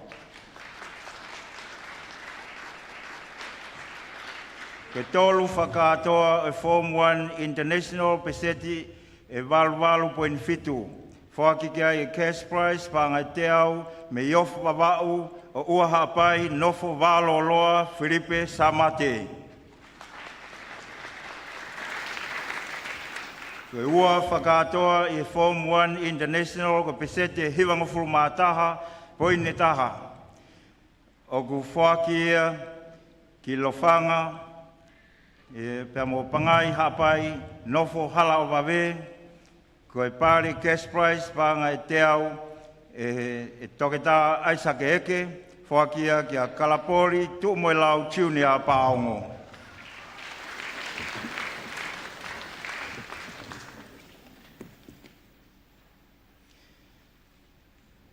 Ko e uluaki whakaatoa e Form 1 International.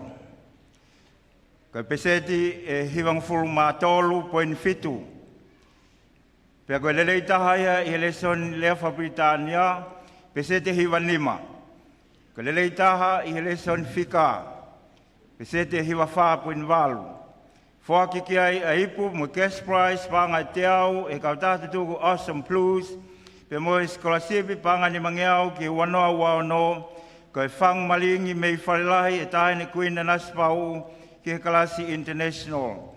O whakatoa ia, ki wātuu whahefa Tongatapu i shaya whakaatu i mei langi eke.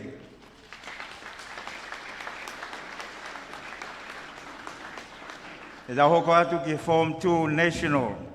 Koe tolu whakatoa.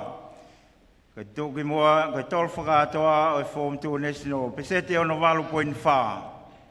Whakia ki whamotu, wātuu Tongatapu, Tavalea wholauhola i ohonua tūfuhi.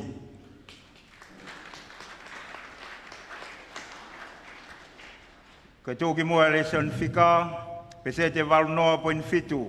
Tūki mua eleison Tongatapu, pesete walu nima poin iua. Koe ua whakatoa i he Form 2 National, pesete fitu fitu. O ku whakia ki kotu hapai, hoi Tongatapu, kalolo kuluka. Form 2 International, koe pare whakalangi-langi, a Music Academy, koe ipu, moe himi, moe cash prize pāngai te au whaki e ka wiftutuku whare papa, moe scholarship ki e tau wanoa ua ono e sila ki vai. Pea koe lelei tahaia i he timi akapulu koe a grade 1 pe koe under 13, o ku whaki ki ai pe moe cash prize pāngai tolungi au whaki e George Smith. Whaki kotoa ia ki Utulau Tongatapu, Nomuka, Lofanga, Hapai, Tuanuku, Taua, Vavau, Tau Whahau, Manmataongo, Tuku'aho.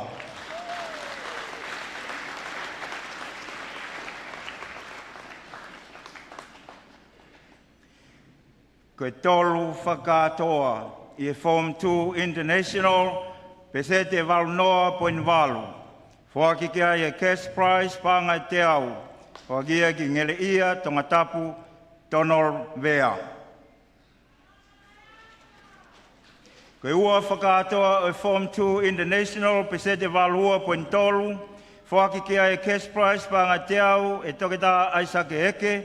O ku whakia ki ofu wawau, oua o ua hapai nofo waloloa o pei nui tupui waha samate.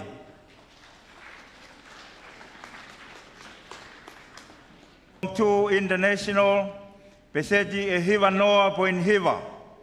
Ko lelei taha i leson Tongatapu, peseti hiwa ono poin iua.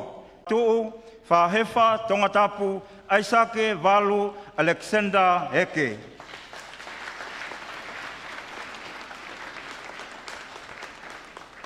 E tau hoko at ke ngāhi pāre ai Form 3 National. Form tolu National. Ko lelei taha i he leson Tongatapu.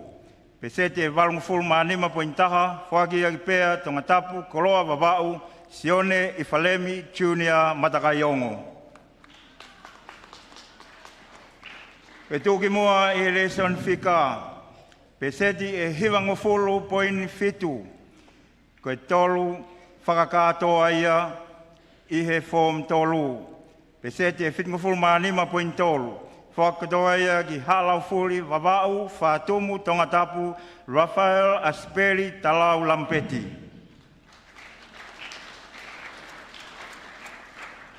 Kalelei taha i leson lea Whapritania, ko pesete walu poin yono, ko e ua whakatoa he Form 3 National, ko pesete e whituono poin walu, whakia ki Kolomotua Tongatapu, tua nuku wawau, Maximus Gray, Michael Unona Ali.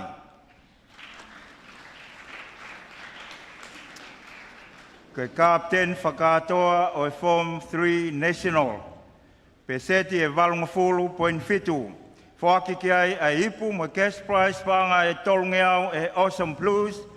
Koe whangu malingi mei whalelahi e tāhine kuine naspau ki ngahi kalasi ki o whaki ki tuki moa o Form Tolu. Koe panga e tahawhi. O ku whak kodoa ia ki hofoa Tongatapu pe mo hakame Tongatapu taanga kati ola moa.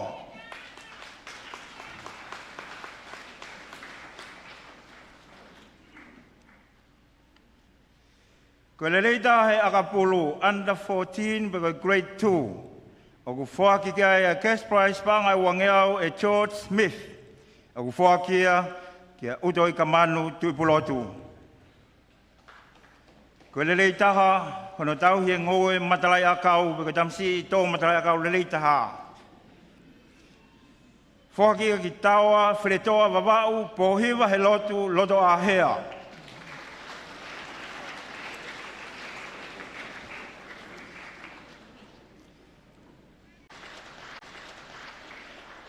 Ko tolu whakatoa i he Form 3 International pesete walwha po niua whaki kia i cash prize paanga e teau.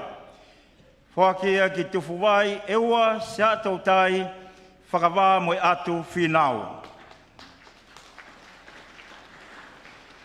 Ko ua whakatoa i he Form 3 International pesete walwono po inhiwa. O kumawia ki utulei wawau, kolomotua, kolowai Tongatapu, Taniela, Mapa, Metusela.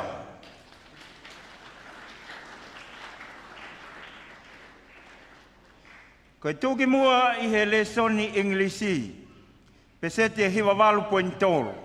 Tuki mua leson fika, pesete walu tolu pointaha. Pea koe Captain whakatoa ia o Form 3 International, ko pesete valvalu po nyono o ku whaki ki ai a trophy pe mo e pare cash prize panga tolungeau pe me ka wako tutuku e Awesome Blue. Pe mo e whang malingi ko scholarshipi panga nimangeau ki e tau wanoa ua no ko whang malingi me whalelahi e taine ka kuinda naspau u ke klasi international o ku whakia ki talau wawau kolomotua Tongatapu Walda yang fifita.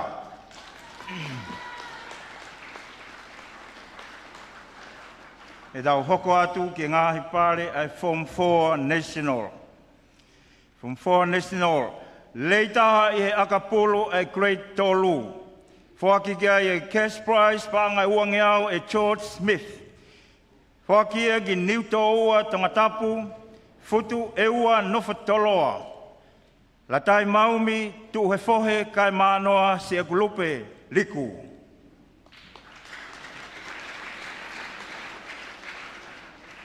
Ko e leleitaha i he ifi ai kulupu ua. O ku whaki ki ai a ipu, mo himi, mo panga e teau, e he kau wiftutuku, o iloa ko e whare papa. Whakia ki longolongo, vātu Tongatapu, David Hafoka.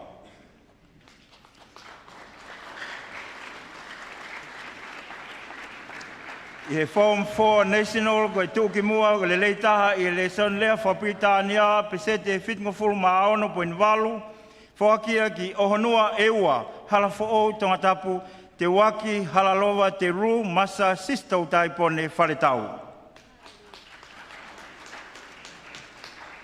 Ko le leitaha i he le soni whika ai Form 4, ko e pesete e whituwalu po inima.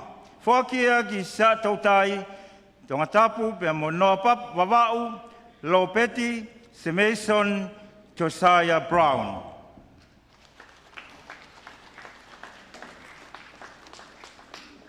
I he sipoti atelita, ko le leitaha i he sipoti atelita ai klasi ki.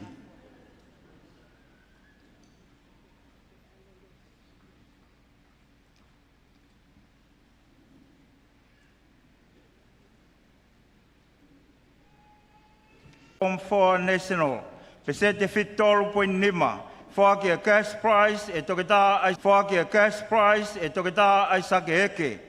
Whaki a ki whātumu wholaha ho whoa Raymond Shaft Jr. Mafua.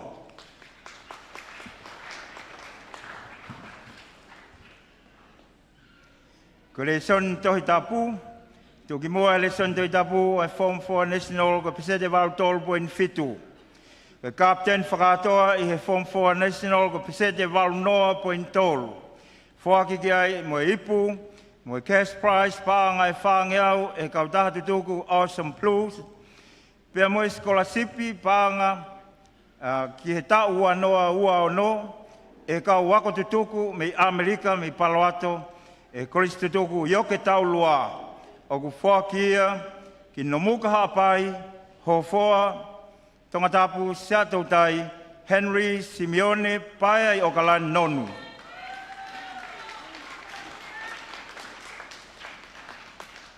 I he Form 4 International. Ko tol whakatoa i he Form 4 International ko pesete wautaha puniua whaki ki ai cash prize panga te au. Whakia ki Havelot Tongatapu, uiha hapai o tea wawau, mo sese makawhalanto a koe Sion Junior Tauwha.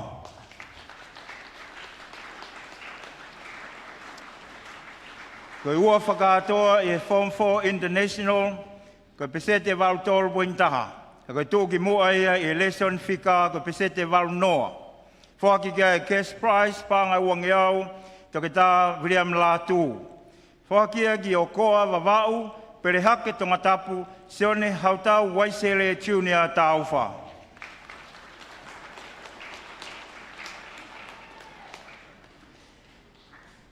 Ko Captain whakatoa o Form 4 International, ko pesete e walwha poiniono. Ko tūki mua ia i leson lea wha Britania, ko pesete waltolu pointolu. Lelei taha i leson Tongatapu ko pesete hiwaono poin nima. Pea ko whaki ki ai pea moe pare, a science and innovation ki junior students, a cash prize pa ngā te au, whaki e toketa William Latu. Pea moe ipu, pea moe cash prize pa ngā whangeau, ko whaki ka wakatutuku ai Awesome Plus. Whaki ki te takamotonga, Tongatapu, Amato Vulangi Lako Ali.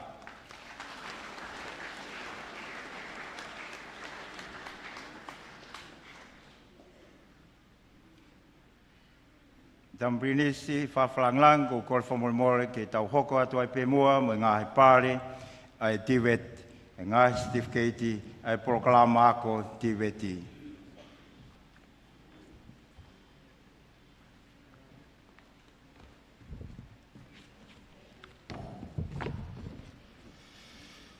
Kore peke huwhangali whakatapu.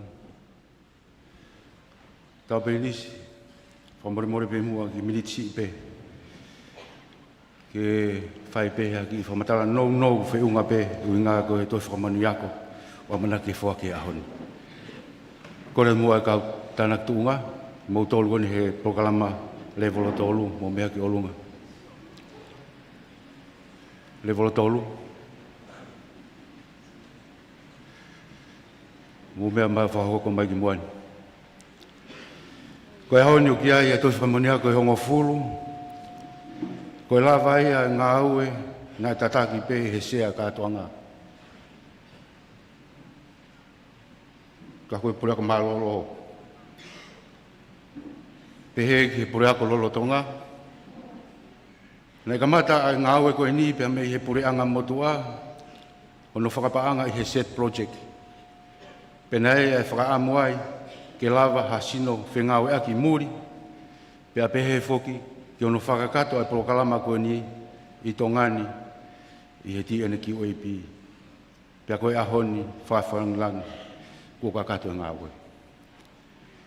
Koe whahana ueni, kuna loa wai lelei ai proklama koe ni ki Accreditation i he Tonga National Qualification Accreditation Board.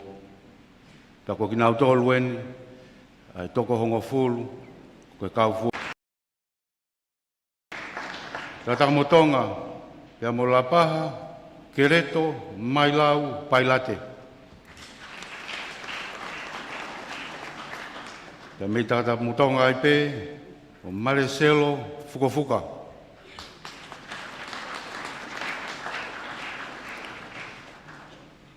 Ka me tofoa, pia molongolongo, piritati, isaake, vahakolo.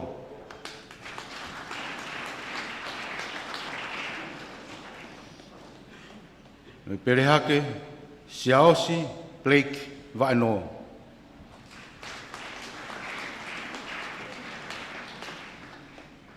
Me maufanga, sione, lau maasima, Tonga.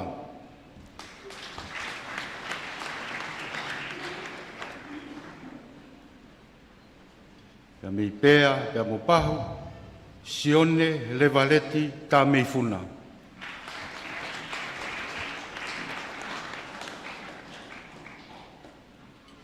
Tata mo Tonga pea mo perehake, sione, tava, vaino, tau pea muhu.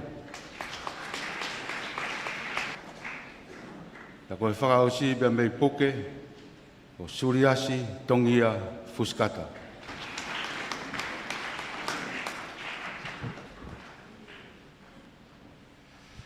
Maria ai uraki konga o e whakapare, pia mo e tuwhamani oku o e ahoni.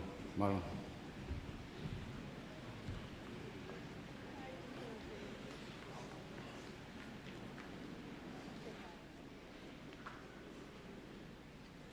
Sawa we iso sifa mo obei samate. Kung abe pagini o ngai programa ko ya ai Music Academy ko ya ai abego.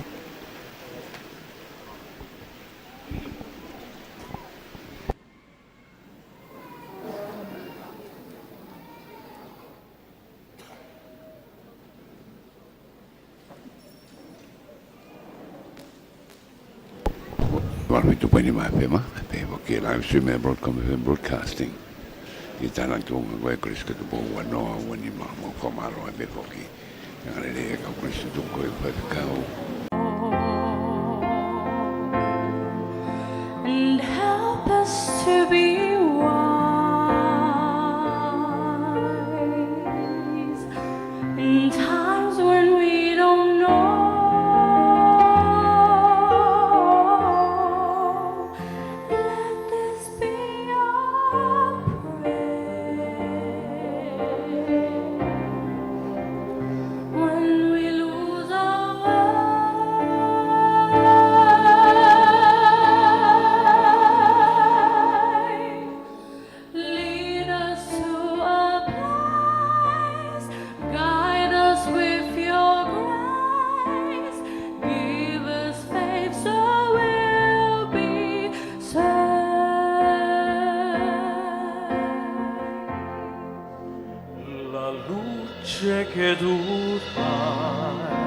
I pray we'll find your light and hold it in our hearts. When stars go out each night.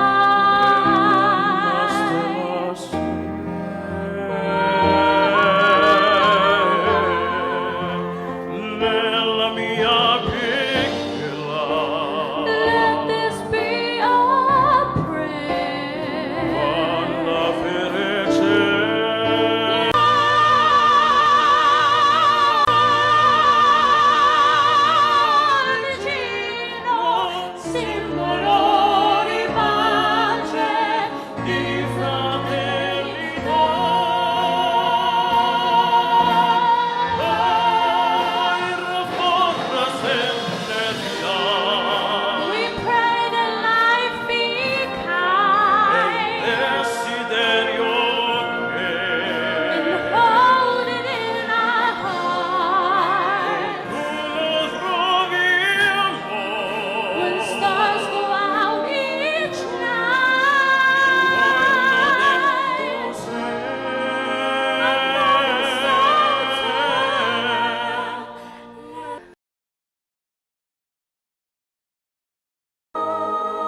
Fifa mo o boi o bei samate.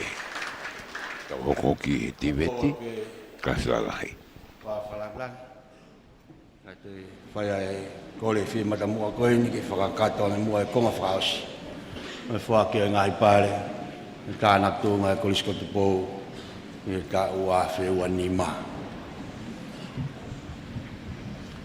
Tau hoko atu e tau poloklama, tānak tūnga, ma koe vocational stream, koe classic TVT, pare ai Music Academy Best in Youth Win, Lofi himi mo banga te au, ko stuk whare papa, whaki mo scholarship, ko le stuk sila ki wai, ki he ka ua whe ua ono, ma uia ki hawe loto Tongatapu, se misi mo vete muti.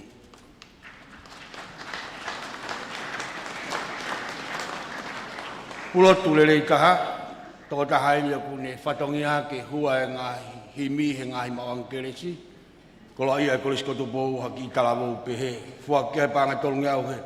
Kolisko tuk olive apko Toloa. Whangare honga hapai tua tā kilangi Paula Chiunia Finau. Tufunga lele kahai ako kia e toko ua. Uluaki ko me iniu to ua me ki vila whangatapu whakaosi. Fuakia panga ua ngeau he olive apko Toloa. Me pehe kia siale Junior ahofono, pe me wheletoa moholonga wa, pāngai wange au, pe me olive oi apko Toloa. O tamai e kieni, na taleniti haki ai tufunga. Tau ki wharekai o lei taha, whakai pāngai tolungi au he olive apko Toloa, pe me makaunga, Tongatapu, haano hapai, aisea, pai a helo Tonga. Lei taha spot atelika. Lei taha spoti aterika he kalasilalahi mahanga. Mahanga pa ku whaki he kautaha tutuku o ku iloa koe lakatu ki mua moe unga. Koe pataloni o kautaha tutuku koe ni e whawharanglange ahoni. Nau whaki panga tu wafe, kakahafe aeongo mataapule koe ni. Pea moe scholarship aka tatotong he wafe wa no mai toko ua koe ia. Whika ulua ki halau furi wa wau nofo i Toloa, tīkari, talitali o e pāme kolomalu.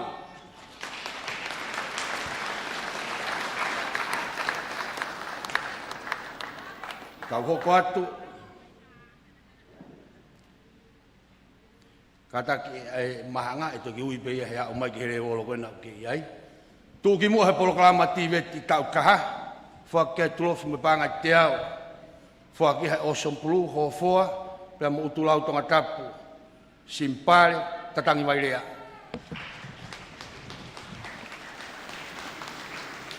Tūki muhe polokalama TVT, CITV esa le woloa, whake pāngai wangeau he osomplu, me si atou kai, Samuela, Whaiwala, Chiunia Longani.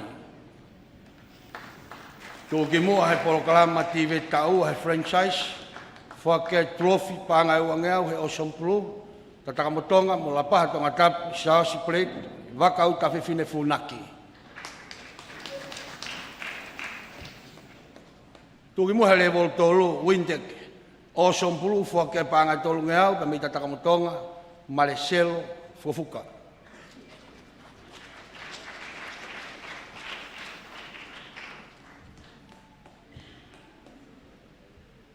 Ka hoko al ke form nima, national, toniu le rei kaha, whakai pāngai wangeau, he olive apko Toloa, i okoa, tā nea wawa, nofo i eua, te isina kau ofa ki Toloa wakatapu. Tā pūle ni whatongi ake, tō whetongi ni uho tau apini. Tūki mua hele son ekli kāsa, pese te walungu fulmanima poine taha, mi tōla wawa o makaunga Tongatapu, a piesa, lote, whehoko, leni tusi, tui ane toa. Tūki mua lesson accounting. Pesete ni matolu po ni ono, scholarship, ki he wanoa, whamanatu, o frani whainu, paanga tahafe. Whahefa, pia mohono eua, nawhitalai, teu ke alo, i pohea, wholauhola i Tonga, haunga.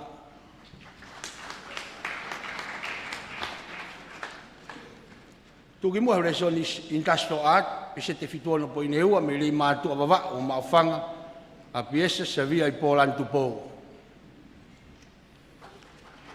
Tuki mua leson fika, pese te anonima po inehiwa, me tataka motonga Tongatapu, ki loi lokosuka.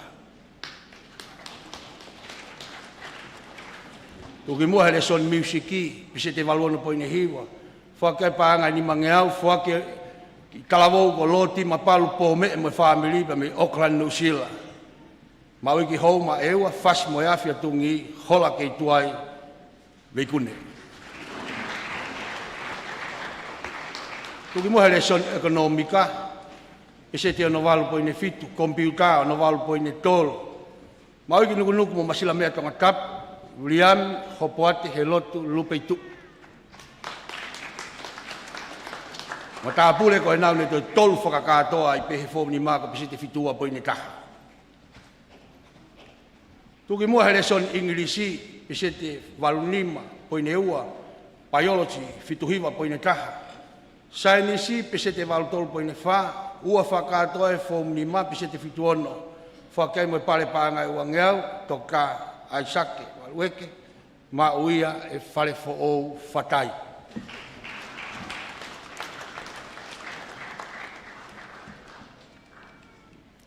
Tonga moe anga whakafonua, pise te hiwa tolu po ine wha. Sio kalafi, tuki mua leson sio kalafi, pise te waluana po ine nima, tuki mua historia, walu po ine nima, tuki mua leson tonga, walu po ine walu. Tuki mua he biblical study, pise te hiwa noa po ine ono. Kapten whakatoa ia o e form nima national, pise te walu po ine fitu, ma moe pare koe whaki he awesome blue, ma mo tulofi panga ni mangau scholarship ke tau fo ou whaki hai Tuku'aho yo ke tau lua me Paloato, Amerika. Mau katoa ia ki pelehake, te kiu Tongatapu, Pensimani, Lupeitu, Sydney, Potoi Mekite. Form 5 International. Tau hie vai, mawanga vai ai kolisile le taha, whake panga ua ngea he olive a Toloa. Mau ki na butoka, fas moe afia tungi, sio sifa, halatuituia.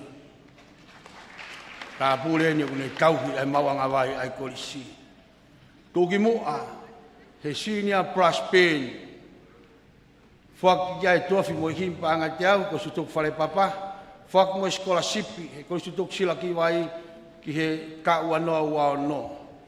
Lele i tahaia he Pearl Choir, me he Music Academy. Whaki ai trofi mo himi, pia moe me he kosutuk whare papa.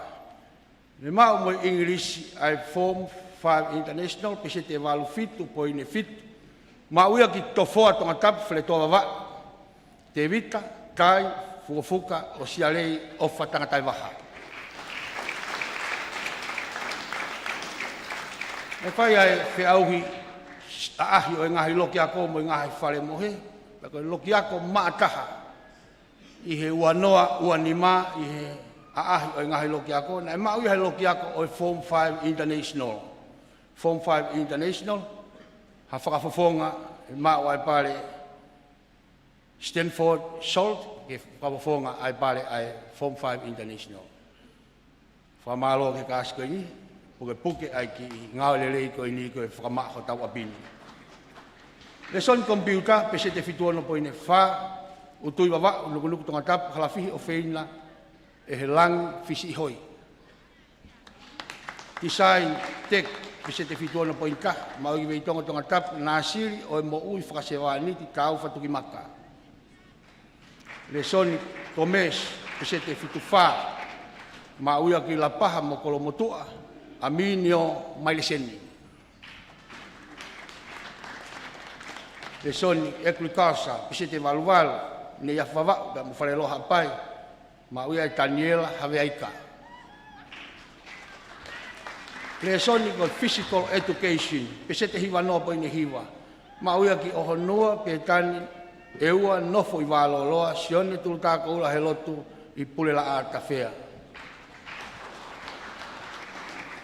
Tolu whakatoa he Form 5 International, pese te anonima po ine ono, whake pare pangai ua ngeau, toka William Latu, ma uia ki ui haapai, holonga Tongatapu, Tupou, whai ana, whai moi whiawhi.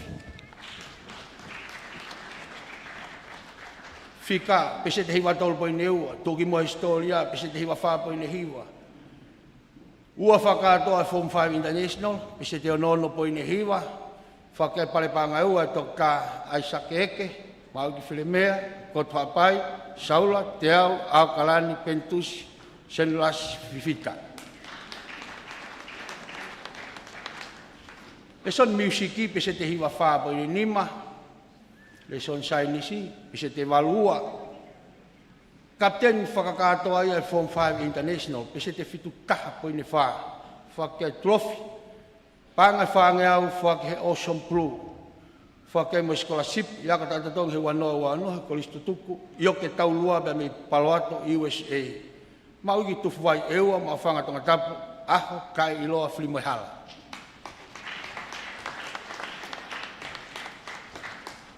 Hoko mai ki he Form 1 National. Urunganga lele tahe kolis mua, whake ai panga ua ngeao. Olive o api ko Toloa, mauiki o koa wawa, holonga Tongatapu, palatasa, kaufa. Lele taha he tauhi ngahi mea ngawe ai kolisi, whake ai panga ua ngeao, kolisi tuk, Olive o api ko Toloa, mauiki Pokotala, Hapai, New Toa Tongatapu, Siuka, Fusi, Lui. Toko taha tauhi e pāfulu mo e kolisi lele taha. Mauia ke sopo tau whaahau e sione misa fifita. Whamalo ke matapule whaito nunga koe ni. Lele taha tauhi o vau tā. Taha ia koloa kumakehe aki ho tau abini. Tauhi vau tā mo e potenti kolo kāteni. Whakia panga tahawhi. Koe si tuku naite e vau tā koula. Mauki holonga Tongatapu poas whalelu. Lele tahe Great Far he akapulu, pangai wangeau whake George Smith, tala fo'ou pe mo kolomotua, tisna fifita. Lele tahe he akapulu he anta 17, Great 5, whake me pangai wangeau whake George Smith, mauiki pelehake Tongatapu, Warren, Ofa, Sione, Kalekawa, Chiunia Siale. Lele taha he spoti atelita na kulave kiai anenai, mahanga ia pea mo titali kolo malu. Whake kiai pea mo e pare panga tahafe mo scholarship to tongiako ke wanoa, kau taha tutuku o iloa koe. Lakatu ki mua mo e unga Honolulu Hawaii. Oku pataloni ai whawhalangilangi ahoni. Tongatapu, pensimani, lātu seli, whikaulahi e sāpate tamai tuifua paia i whakamerino i Solomone Tailoa. Whamalo ke o matapule koe ni, whawhiwhia e kau koe tutuku me moisiasi. Lele taha akapulu senior, pare whaki e George Smith, panga e nima ngeau. Pare koe ni oku mahanga moi. All round ka, scholarship ki he wanoa, whamanatu e 5 kau ko Daniela, Takapau Tolo, Moala, moi whanau me New Zealand. Ma whanga, Hano hapai, whalareu wa wau, Toti Waterhouse. Ia me Music Academy, Best in Using the Karrianeti. Whangu maringi me i wharelahi, ka whamanatu e nea whio, ko unga whanua, King Charles Tupou nima ka pangata hawhe. Maawakia ki o koa wa wau si atau kai, mana takataka laulau pe alu. Lea whakatonga, piste fitol poene fitu. Mauki pētani eua, koulo hapai, whatawhehi, tau tai whewhine, mapuhola tataka motonga whinau. Tonga mo yanga whakawhonua, piste te walutaha pointaha, waini mo matahau, mauia te vita, afu wakauta. Leson tano alo tu, piplikol, mauakia piste te walufit poene wal, ho foa pe mo nuku nuku. Pita tuinuku ea maka mei moana tawake.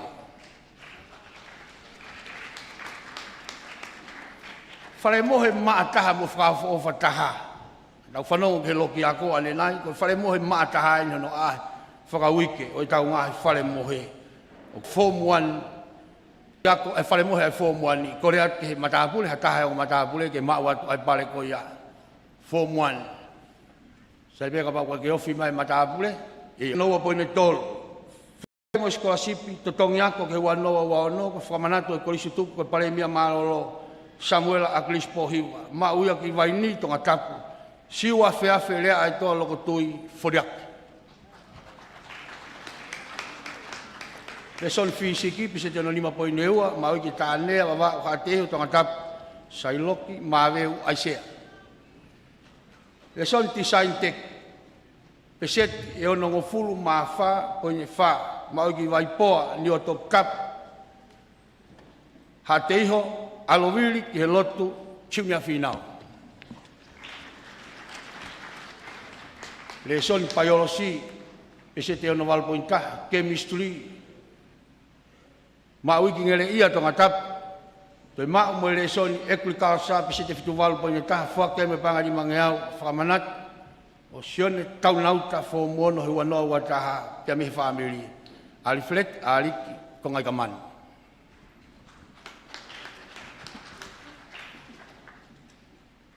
Best in using the saxophone by my music academy. Fangu malingi me falelahi. Ko whakamanatu o ene awhio ko unga whanua King Charles Tupou nima pangata hafe vaini Tongatapu. Toi mao mo music e fo mono, pese te hiwa ano po ine fitu, whakai me panga ni mangeau, whake lo tima palu pome mo family me Auckland New Zealand. Vaini, Malakai, Tupou, Chiunia, Malohi. Leson computer, pese te fitua po ine nima. Leson siokala fi, pese te fitu nima po ine fitu. Tol whakatoa fo mono national, pese te ono nima po ine fitu. Whakpangai wangeu, Dr. Isaac Eke. O whakia ki whareloa mo loto whoa, William Chiunia Taulaki. Leson accountingi, pese te fitu taha. Toki mua leson fika, pese te nima fitu po ine nima. Ua whakatoa he whomono national, pese te ono po ine fitu. Whakai mo scholarship te Tongiako ke wanoa whamanatu e kolisi tuku palemia malolo ko Samuel Aklispo hiwa. Ma uia ki vaini Tongatapu, me sui ofa sau. Kapten whakatoa e whomono pese te ono fitu. Whakai tulofi me panga e ono noa he Ocean Blue. Ma ui ki kolofo ou, niwa fo ou, nā utoka, Ioane Fifita Kienga. Ahoka te whomono international, modern history, pese te walutaha, cash prize pangai wangeau, whaki whangaloto Tongatapu, saia Malakai Fifita. Musiki, pese te hiwataha. Pare a whinau whiri moe uli e whiriwai, koe pangai ni mangeau, whaki utui wawau, sopo tau whaahau, sio saia mateak he lot pere newspaper. Le son fisiki, pese te ono wha, koe ne walo.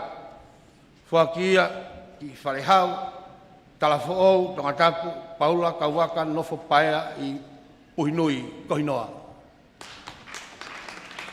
Le soni fika standard, pese te whitaha po ineon, cash price pāngai wangeau. Mau whamot Tongatapu, Tuuta Matthew Joseph Makoni. Business study, pese te ono nima po inetaha. Pare pāngai wangeau, whake Isaac Walueke, Maula paha mo Kolomotua, Joseph, Sean, Setaya, Maileseni. Ma mo sio kalaf pese te fitu hiwa po ine wala. Software design, pese te fitu nima. Koe tolu whakakatoa ia, pese te fitu noa po ine ua. Whakai pare pangai wangeau e Dr. William Latu. Mau ki koulo hapai, of wawa, Havelot, Mosese, Tulos, Henrika, Kaufa. Nesi lele taha ai ako. Toko taha ine kune toka ngai lele whale mahaki ai ako.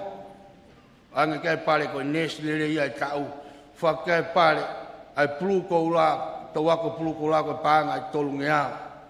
Whakai mo chemistry, pese te fitu ono po ine nima. Ma mo fika advance, pese te fitu hiwa. Ma upea mo ua whakatoa ia i he whokolo international, pese te fitu noa po ine val. Ma ki Kolomotua mo petani wa fo'ou, ulua ki ta'u, he lotu unga.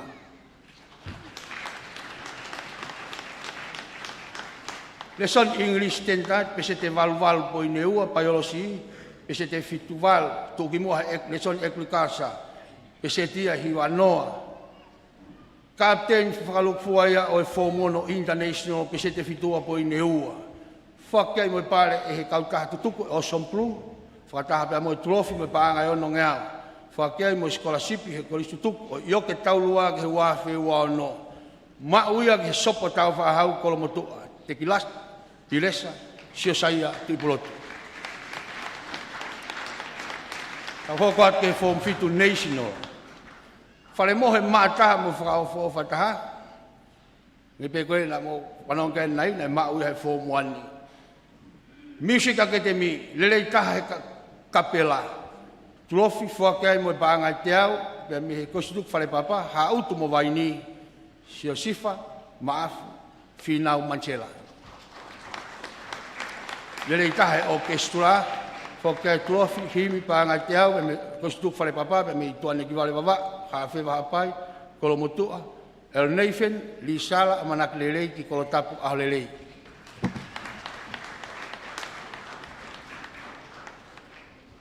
Lelei taha Music Academy, whakai trofi pangani mangau, whamanatu, o kolistu tuku, le māteaki ai ifi, ai kolisi he taimi na yakolo tonga ai ko koman taimi kamitoni. Whakai hai kautaha tutuku, o sompulu mo kolistu tuku kawifi whare papa. Ne toi maa mo pesi live band, whakai pangate au mo trofi, himi, whakai kau kolistu tuku whare papa. Toi maa o beto taha ko ni mo pesi in chest band, pangate au, whakai mo trofi, himi, mo kawifi, kolistu tuku whare papa na whai ofa ko ni. Maa o katoa ia ke talafo o mo pelehake, sinau sailosi.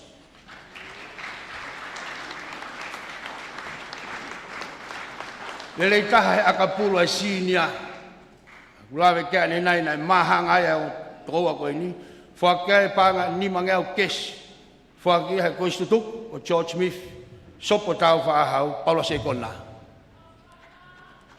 Taha whoke ni o ngo kapten ya tim sinia. Na nau ikuna ai whiauhi ai sinia. He ta ua noa ua nima.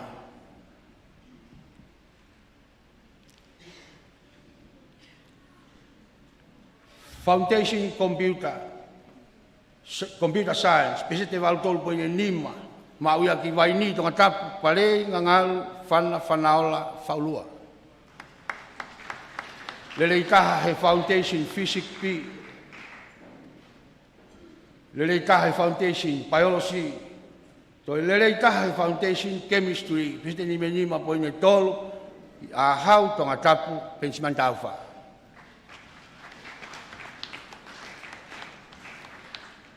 Tolu, whakatoa he Form 7 National, pese te walunima po i ne ua, whakai parepanga ua ngeau, toka aisake walueke, i tua tākilangi, Tongatapu, wakia kia sio saia, wa inga mākoni, lawa ki ahau.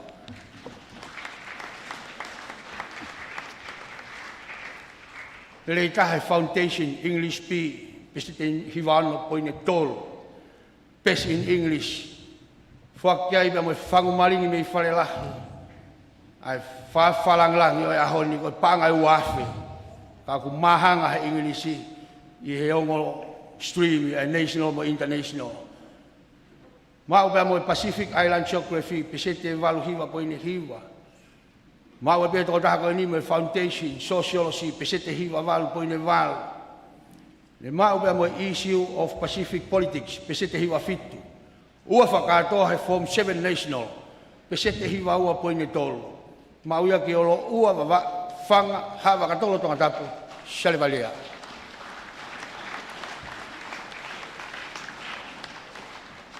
Toko taha malanga lelei taha. Malanga lelei taha. Toi whaki ki ai, pia mo e pare, ko Foundation Mathematics P, pese te walufitu po ine ua. Ne maa mo e pare ko Pes in Mathematics e Form 2. Whangumaringi me i whare lahi, ko pare e whawhalanglango e ahoni. Ka ku mahanga ai ongo stream loa be me Form 2 National mo International. Taki paanga i tahafu.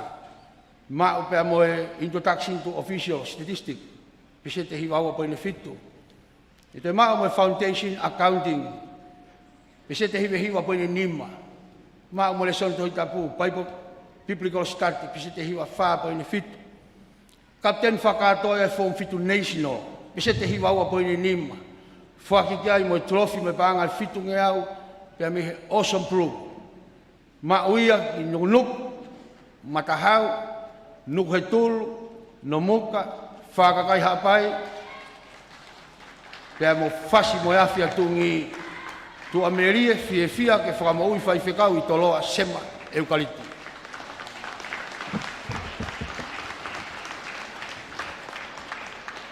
Form 7 International, Modern History, pesete fitu. Whakai case prize pa ngai wangeau, ma uia sami wela taunga kawa. Ia mei halawawe. Pare ke Science and Innovation ke sinia, whakai pa ngai wangeau, toka aisa ke walueke. Ma uia ke whanga pilo levu, ia mo whalewai wawa tua merie, kai hau he lotu ke me atu.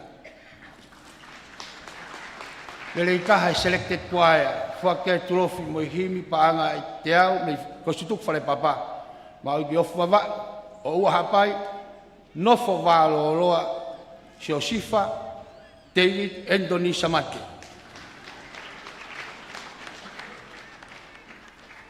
Lele itaha he leson MEF standard, fit noa po ine toro, lele itaha business study, pisete fituta. Lele itaha software engineering, wal noa po ine ono. Whake pare kia e toka wiam latu panga tolu ngeau, toka ta aisa ke value ke panga e ua ngeau. Maui ki longo mapu mawe loto, halasika Stanley Akol. Lele taha musiki, whake pare whake mama loa Prospenio ate aloa. Tōki mu ai hele son musiki, Form 5 International. Whake pare panga e ua afe ko whangumaringi pia mei whare lahi. Maui kolomotua. Nofo sene Australia, e tuini manako ki he lotu lavaki. Leson fisiki, pesete valkaha po ine nima. MEF Advance, pesete hiwa, fitu hiwa po ine ta. Koe whango maringi mei whare lahi, aina e mahanga ai ai toko ua he national mo international, takpaanga tahafi. Koe pare fuak he whalanglangi ai ahoni. Royal Highnesses, Crown Prince, Tupouto'a, Ulukalala. Koe tolu ia hei Form 7i, pesete fitu wha po ini ono. Ma wiki utulau, Fuamotu, Eliesa, Hautoni, Kevin Nuola, Whamerino he kau fifita. Eson biology, walfo noa po ini nima, agriculture, pesete walhiwa po ini ono, Pest in Science, koe whangu maringi mei whare lah. Whaki kia i paangai uafu, whaki ai whalanglangi ahoni, kulinisi, Tupouto'a Ulukalala. Ma wiki alak fonua, Tongatapu, ua whakatoa ai pei ai Form 7i, pesete fituana po ine tolu. William, man wailahi katafu.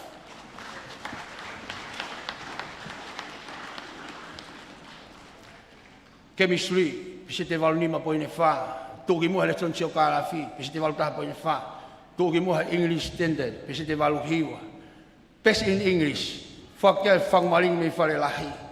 Aina e mahanga e Ingilisi, pangatahafi, case prize whake whalanglangi. Koe tōki mua, koe kapteni ai Form 7i, pisete walua po ine no. Whake ki ai case prize panga ni manoa mo trophy, kolistutuk koe awesome pro. Maui ki makawe, longo map, wawa hofoa Tongatapu, Stephen Scott Whalefo O.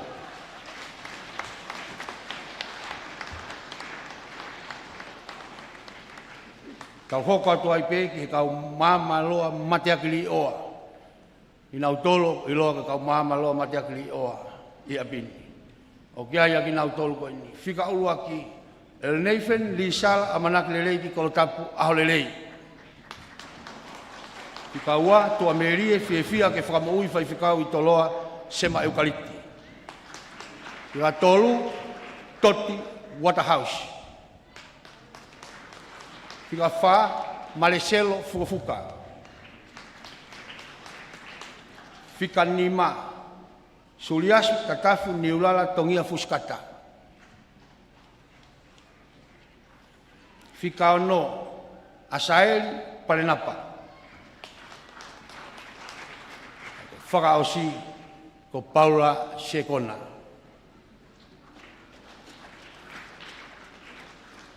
Tau hoko pe me iai ki he kaumamaloa matematika i he ako. Pa ko ki nau toluen. Nau toluen. Fomono national na ka jahataha. Fomono international o kai toko tolu. Fika tolu. Mo sese Henrika Taufa pesete fitunoa poineua. Mo sese Henrika Taufa pesete fitunoa poineua. Kadak mai ai pe mo sese. Nau toluen i he pare whalang ai apini. Mo me hake pe ki ngai papai olunga e whai lotu. Kau mamaloa matematika ia ko hiki hona huingoa abini. Fika tolu ia pe me Fomono International. Mo sese Henrika Taufa pesete fitunoa poine ua. Fika ua ulakita he lotu unga pesete fitunoa poine valo. Fika uluaki pe me Fomono International lo. Te kilati piresa sia saya tu ipulotu pesete fitua poine ua.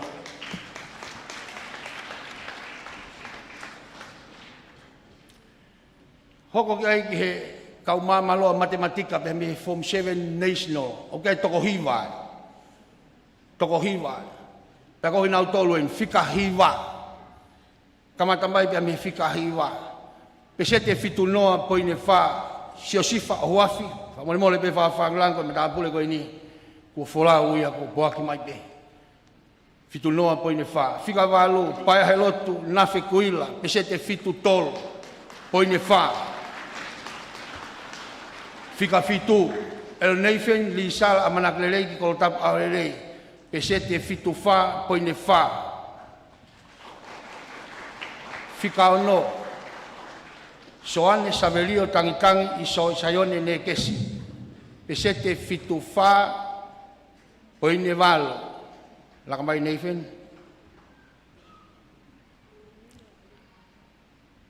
Fika fitu el neifen li sal amanaklelei i kolotap alelei pesete fitu fa poin fa. Soane savelio tangitangi isayone ne kesi pesete fitu fa poin fal. Ko to nima ki mua. Fakel falang ko mama lo melo maile. Mama lo melo maile. Ko fika nima. Ofa ki lau talapei kawaka pesete fitu ono. Mama lo melo maile. Fika fa pare yola faulua, pesete valu noa poine valu.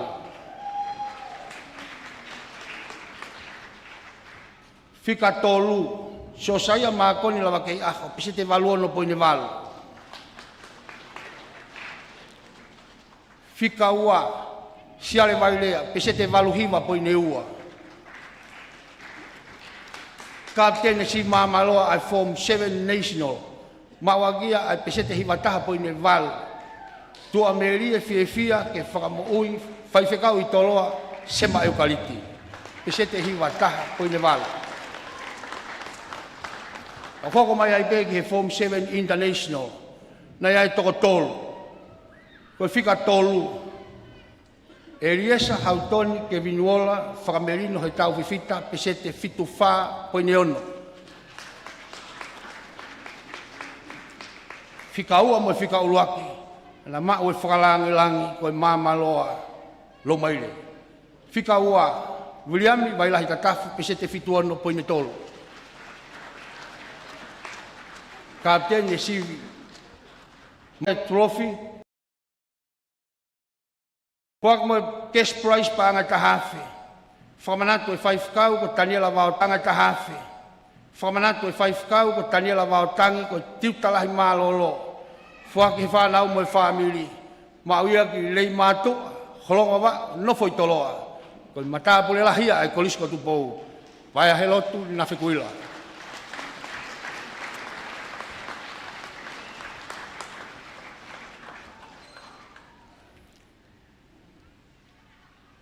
Pare fika ua. Ko tax o wanoa wanima. Form 7 Foundation, because Form 7 National. Ui pe foki e ni whafaranglang ko Form 7 National. Ka whakaosia i nia ki he USP Foundation. Tau international o loa pe. Fuaki ai pale ko ia. Fuak whakahai a mo cash price panga kahafe. E ui tau ko peta whakasi eiki mo whanau me Amerika. Ko whakamanatu o e kangata eiki ko sione kanongata whakasi eiki ko taksi tahiwani mataha. Fuaki mo panga kahafe. He awesome blue. Whakataha mo trophy. Mau katoa ia ke nuku matahau. Nuku he tulu. No muka, whakakai hapai, nofo, i titi ai, whasmo awhia tungi, tua merie whiawhia ke whakamo ui, whai whekau i Toloa, sema eukaliptu.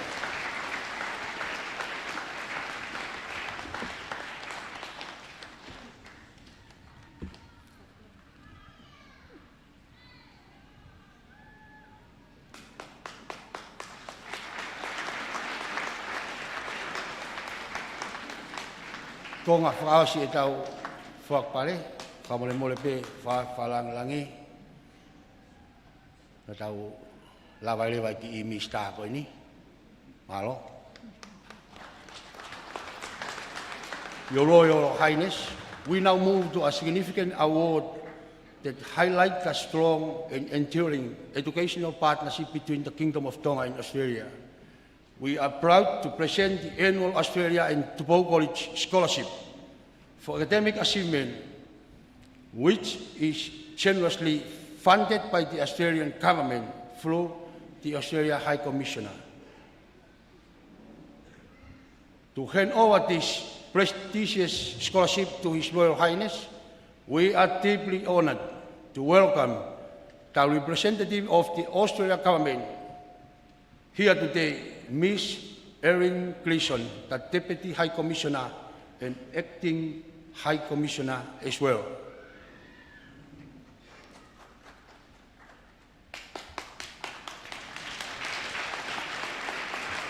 The recipient of the annual Australia and Tupou College Scholarship for the Academic Achievement Award to the best student of 7I International Stream of 2025 from Makabe Baba, Longomapu Baba, Hofoa goes to Mr. Stephen Scott Falefo'ou.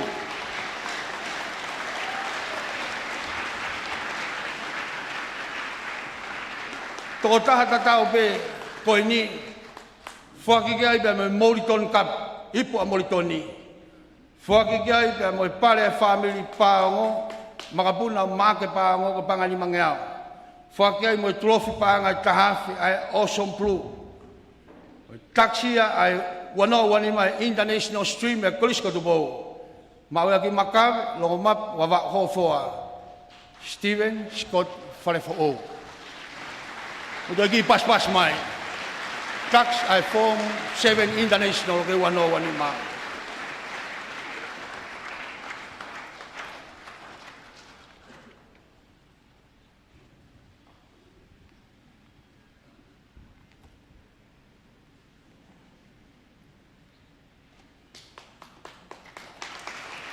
Whafonga doi pe whamaro companies. Wahoko ai whatongia e honi malo.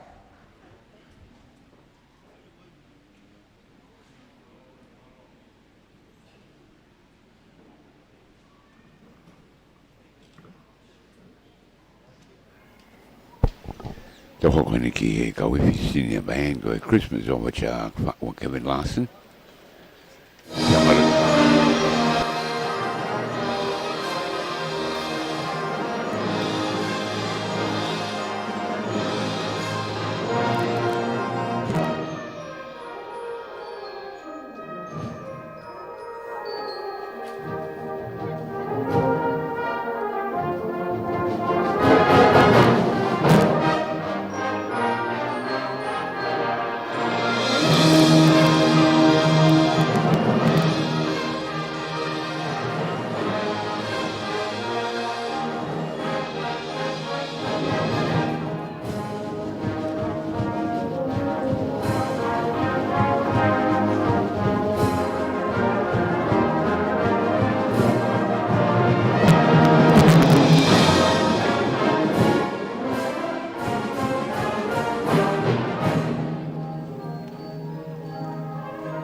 Tap ke mamaria manon o kafio talo Tonga.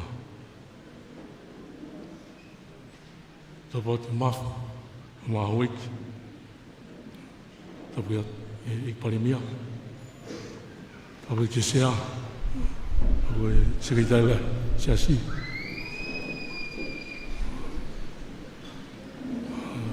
Miss English ko Tawhikau reo Australia, whatawau te puri ako, o māmunga ke loto. O mātua tau whanau, ka whai ako. Whatawau te matapui lahi, o māi koe si Tonga, o reu whangatai pe ngai whatapu. Hau si whai o noa whaki. Ko whawheta ki eki e tāpua ki whakoloa e ahon, ki whonuan, pe mōnu ka hau. Una panga maari, ko tā katoa ki Moulton, kau koe si Tupou. O whawhiawhia, ko ho mō ikuna i te tangata e apini. Ke mō hoko ke tangata o uho ki Moulton ki aia e Otoa. O mō tupu e ngai sone e tolu e tau mua mauinga ko ia. Whamalo atu ke kau whai ako mātua mo tau i whanau. Koe mea ne mō tō, auhani, mō tanumaki, mō tau whalala ke Otoa, ke utu mā Tonga, siasi mō whamiri. Ka mea ine malanga kia e pare mea sa pate. Pea mo e tau mua, o e ako koine se asi. Ke teu e kau tangata koini, he kawe katoa e mo ui, ke tāu mo e ngai ako naki, o tau iki si sukalaisi. Pea whakaha me rie, ke whemau o kuhuki tonu he anga e tau nofo. Hange koe ne mauinga e pare mea. He koe wheliruak mo e whaingata ia lai. O tau whanua, koe wheuia, pe koe tangata, o whilaulau e ne whemau, mai kakai o ne taki. Malo e ngā oe, kau ku. Rototo, o mana wafa ke vai vai. Mamahi o nukau ngā api, whaitotonu, ke anau tolu. Pe mauingange, ke whaitotonu ke ngai ako naki, mo tutuni o tua. Koe ngai tau kei pe e, o ku mou ohi. Pe e pore e whatongia, e fua e kau tangata koe ni. Pe o kei whiunga, ai ngā hianga koe ni, mai ātakai i tua a. E ai hai i ki nā tolu, ke tuko ngā mea, ne a koe he. He kui kai ko Toloa ia. Pe au tonu ke pe e, he ko mamani au pe e taimini. O whanga pe o hokoat pe o mō lotu, mā nau tolu. Mō whakai ki nau tolu, hange pe koe nau heni. Ke pāngufua mau pe, e anga ne mō wako i heni. He koe anga ia e hawa i o tau whanua, mō tau kakai. Se kau korisi Tupou, ko lava ano teu i mō tolu. O ngō whiunga, mo e whatongia e ua ki mō tolu ki ai. Mai whanua, se asi, mō ngai whamiri. Nea mo pe whewhe maka ne mau, ko mō whiunga, he whakatewhito ki mō tolu i a sisu. O mō mau e konsenis mō ui. Māma, ke mō lava atala i rei me kovi, nea ngoi kākā. Ka mālohi, ke mō mui e mōni, nea ngoi whangatanga. Ko e kuna lai e ahonu. Kau teu ho mō wholau. Mō wholau atu, ko e kau korisi Tupou. Nea ngoi ke he wholau ko ia, ko e kāpasa, mo e kau waka, tatau ai pe. Pea kui kai whōua whaingata, ne kai ke mō os whōwai, whakataha ke heni. Whatawang pe ke iki, ke ne wate malai, me mama, ke lere matangi ho mō wholau. O whanga ke mō maha Christmas von Grace ia, mo whiawhia mō whamiri, malo bitu.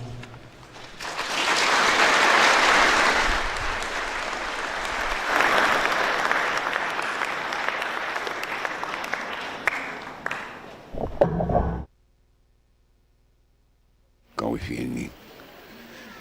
Paul lava kupa, vai whi, whakakau eno ni tua koe niu. Moro toa mea mai ke marwhito koe ni ma FM, kaya mai live stream e Broadcom FM Broadcasting.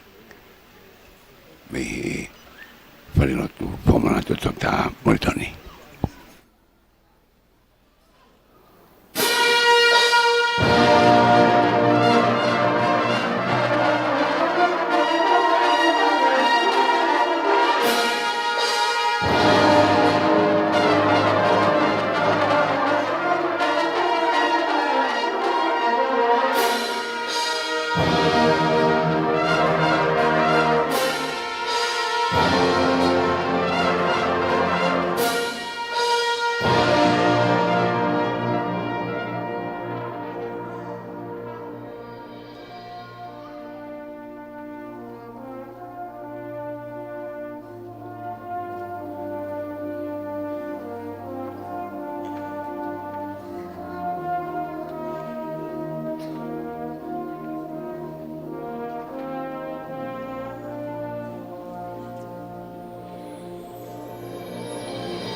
Presele le o kusina na.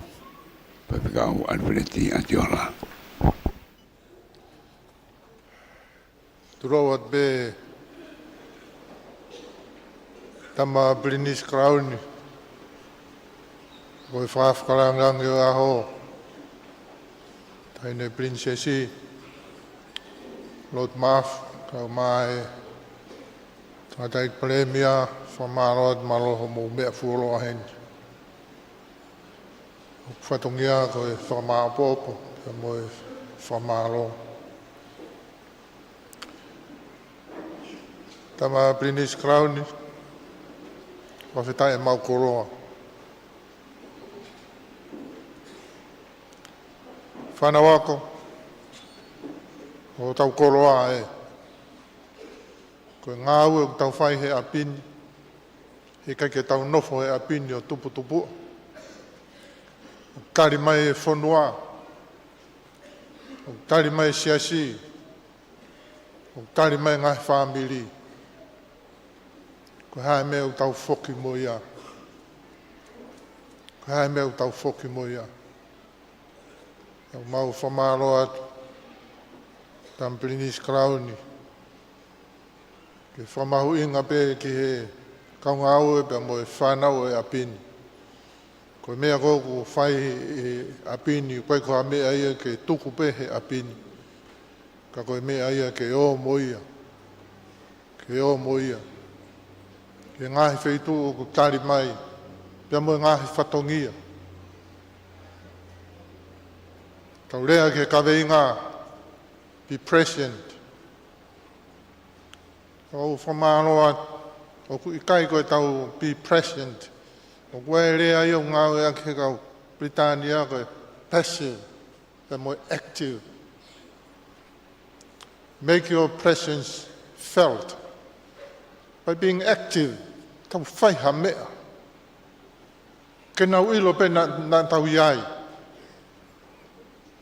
Ko mamani, ka wo he ngai wheitu ke tohi e he whainga ni ihi. Sione was here. Sione hai. Nau toi tohi ato nau hingoa. Sione whinau was here. Ko ai ke ha. Ko ai ke tau ilo. Ko ai pe ke tau ilo. Ko ne present na i heni. Ka koe ngahi active participation. O tau whamalo i ai. Ai ni ihi na nau i hen, kike i hen i peo. Nofo holo pe. Kana nau i hen o whai ai mea i hen. I tua ko ia ko fi whamalo to ai taine princess. Ka umaho committee. Active participation. Pa ilo ai pe ia, he korisko Tupou, na i hen ai presidenti, o kautahatu PTA, ngai mātua, ngai whae, ke sekeritari, hoa e pare mia. Moki mou toru ko toa pēna mou heni, io. Na e ilonga ho o mou iai, i he apini, i he mea na mou whai. Pure ako kau maho, kau ngā ue. Whamaharo atu, i he mea mou whai.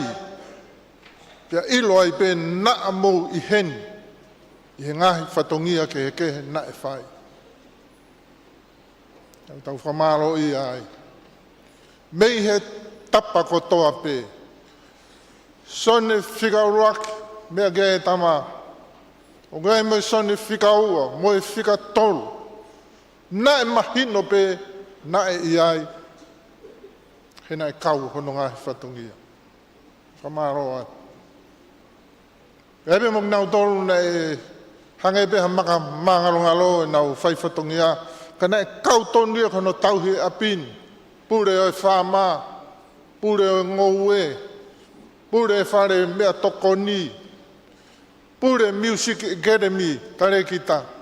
Ko ngahi mea nā mou whai, active participation, pena e whakatoka ngai pe i kai, kana e mahino ho mou iai. Thank you, Deputy Australian High Commission. Active participation. Your presence always felt at Tupou College. what you do and what you bring with you and what you will continue to bring with you. Thank you very much. Mea iau tau whiawhia ai. Pare mia. Active participation e pureanga Australia. Ka koe konseti koe nei lau koe ki konseti whakaari e tau whanau Music Academy. Ngai mātua tau whanau. Koe whainga musika koe ni ku langa he tari ki tau awe ki tau tolu ki ai. Wea no tu unga. Ho haa mai anu si laia mo nau whiau hi whawhonua. O mai e korisko Tupou, o mai e korisko Tupou. Kana aro e korisko Tupou ki ai e he tau kohiri. Me ai tama pirinisi, tau au man mataongo. Pea mo tare ki tamo. Tiutalahi o awe tau ki Music Academy ki Nusila. Koe whi au hia e open. Atagi, ngahi wahi whanua. Australia, Japan, Singapore. Mo katoa ngahi wahi whanua Nusila na nau whi au hia e. Ngahi whi au ina pe grade A, B, C, D. Pea mo youth. Mau tākete atu ki he youth. He koe kia hako anga ia haki i high school ia kau. Pe whakafua pe kau whalere polokala mana o pehe. Awe ki grupu koe nike nau o huu mai he si. Mau kore anga. Whamore tuku pe mau toru he youth pe koe D. E mau whia mau haki i pare ke mau o mui ki Tonga. Tara mai koe pango koe mau whanonga ta matok he music ko mo mai muia. O ton ke mo huu mai he B. Pada hanga whakahu ki kurupu he pi. Ka mauongo i pe e mau whuko atu e mau atu whafofonga e whanua tama pirinisi karauni. Mau hanga awe ki tama pirinisi. Ka wheta. Whai kurupu koe hongo furu mātaha na e kau ki ai. Kau ai Singapore mo e Siapani mo e ngahi ifi. Kau ai mo e ifi koe o Kalani. Na nau mau e pi he tau atu. Whia mau ke tau mau tō ua e pi ka tau o ke he ei, o toko ono pe ka uiwhia koe ia. E pāne koe hongo fulu nei whaki ki he grade B, mau e pāre ia hiva e he korisko Tupou. Ei, tau ki paspasi kai e whanau mo.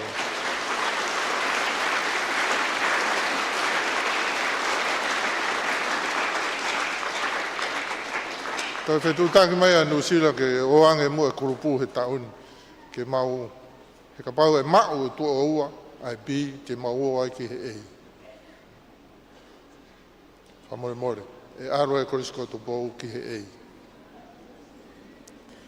Whamau poaki atu pe. E poaki pe he iwi whakapaanga. Ka winga e whakahoha ki ai. Ko whia mau koe tau ki kauiwhi, me Music Academy, ke nau o whaari e indoor stadium. E nau ki whaari. Ka koe hae huinga ku toi kumi holo ai. Fu mamawhai tau tongia o indoor stadium.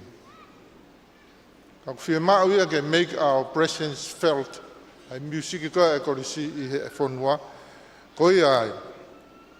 Te tau o whai e tau music Christmas Carol i he indoor stadium he whia whalaite, pō whalaite, tau o ke ai.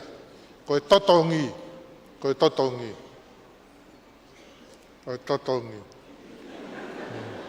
Sai pēia. Tuku pēia ke he CIPTA, mo komitu ngā ue, mo e hoa e pare mea, sai pēia. Tau o pi tau toru ki ai, he nau whia mao nau toru, ke awe tau musiki, ke mamata ke a tongani, pe awe ki mamani furi pēia. Ka pas kātoa ke ai.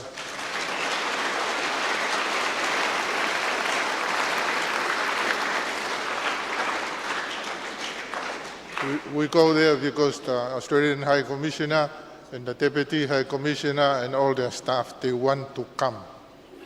They want to come and enjoy the music. Pai kai ke tau o tau toa ki toi holo ang koe tau o pe ki he indoor stadium. Make your presence felt. Whanau koe tau mātuku atu koe ni. Tau o koe tau ngahi api, pia mo e koloa koe ni. Aike nau ilo. Take your presence koe korisko Tupou.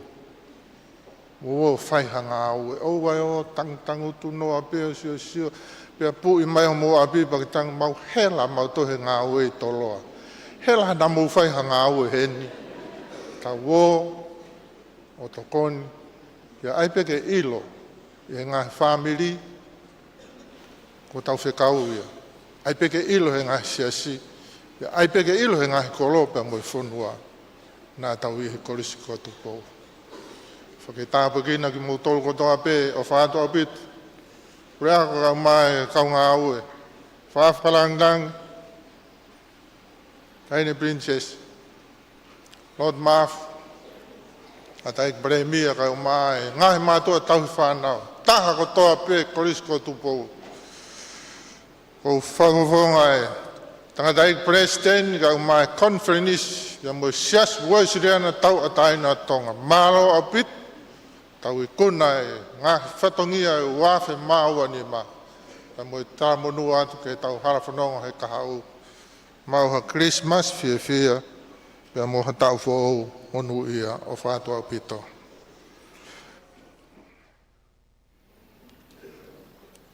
Himi tuku whakau katu ia e pule Spotify whakau hinga no hana fia.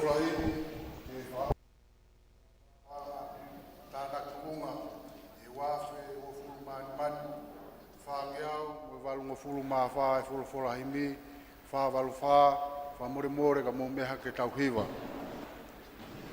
ko sisu ne lau ki helangi ko api o ene tamai no foanga ia I okulahi takitaha hapotu masani whakaku te hiki o nofo ki ai.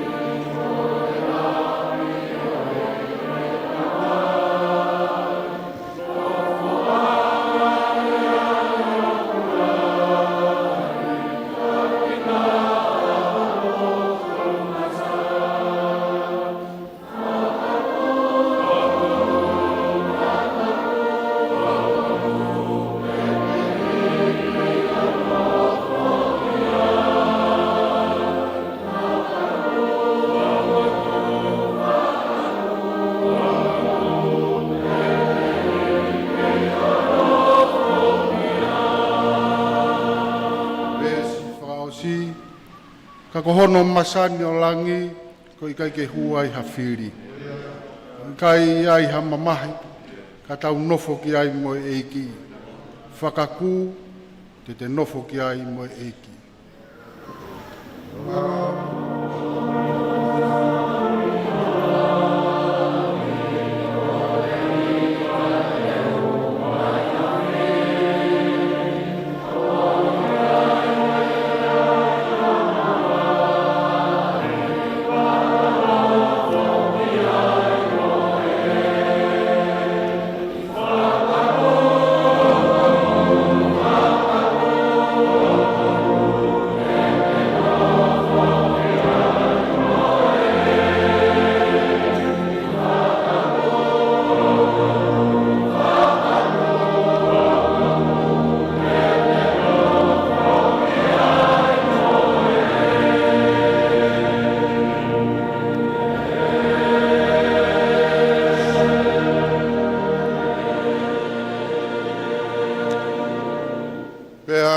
Kresia tau eki ko Sisu Christ. Ka moe o whalahi o tua ko tau tamai. Ka moe whiauhi o lau maari e maoni o ni.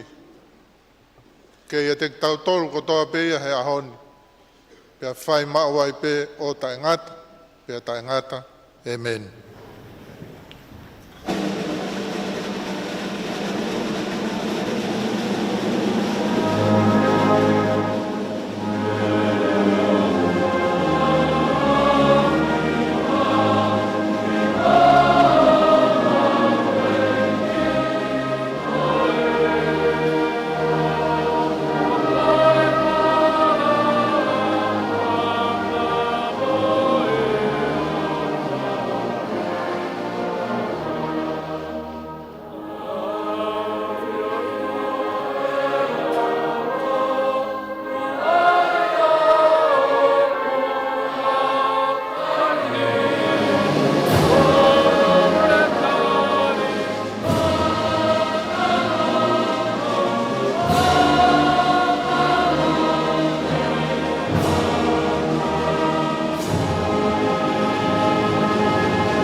koe kakato ia o katoanga koe wanoa wani mai ko risko Tupou i katoanga tana Tonga hau ki e wharotu koe ia whamanato tata Moritani pe koe tuki mua koe ia i he abiako me he eongo klaswedeu i he National Form 7 ko tua meri e Accreditation me inukunoku pe koe Form 7 International ko Steven Scott wharefo o me makame longo mapu mamau mo hofoa ya mga programa keke ko i hanga juga e pe ko ta uni foki katoanga honi fo ki nga hitikite pe nga famo ni ko ya activity le volo tolu i he tufunga ia ke fanawa ko i he ni amla foki fotu ko mo sola ki uhira ko ia ai apiako yang lele ia ai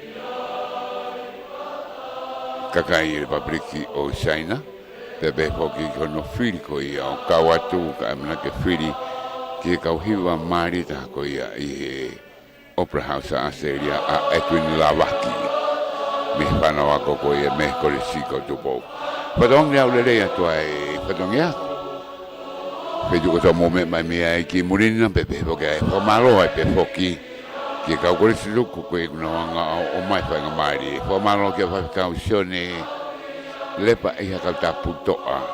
Roto ngā ko toi tapu atu i San Francisco. Kore situku wano tātame, wano tāwalu. Koe whanau pe koe tama ia a whakau te vita. Moses ana to'a. Pe ke ongo tau te hina koe ia la tu malohi vai no. Ka Michael Eric Paia i Holani vai no. Nai lo tonga mori da minio a puro ai ko e on tamai ki ai polis malo lo ko e cosione vai no ko malo atu ka motoru ai ka kristo ko e ngai mato ape o ke office ko ia ko tal ka la be ko e ai republika ka kai ko ia o China i tonga ni e na u popo ko do ko ia o ko ia ki he ako warang lang ko ia o honi ko e Peninsula-ni Tupouto'a Ulukalala sea o tātonga whakau alfreti atiola ko wai patungi ko i mihi Broadcom i Toloa i he aoni pita takafua whiria paea me sake whamokioa Tupourea ko Saslovaka mumea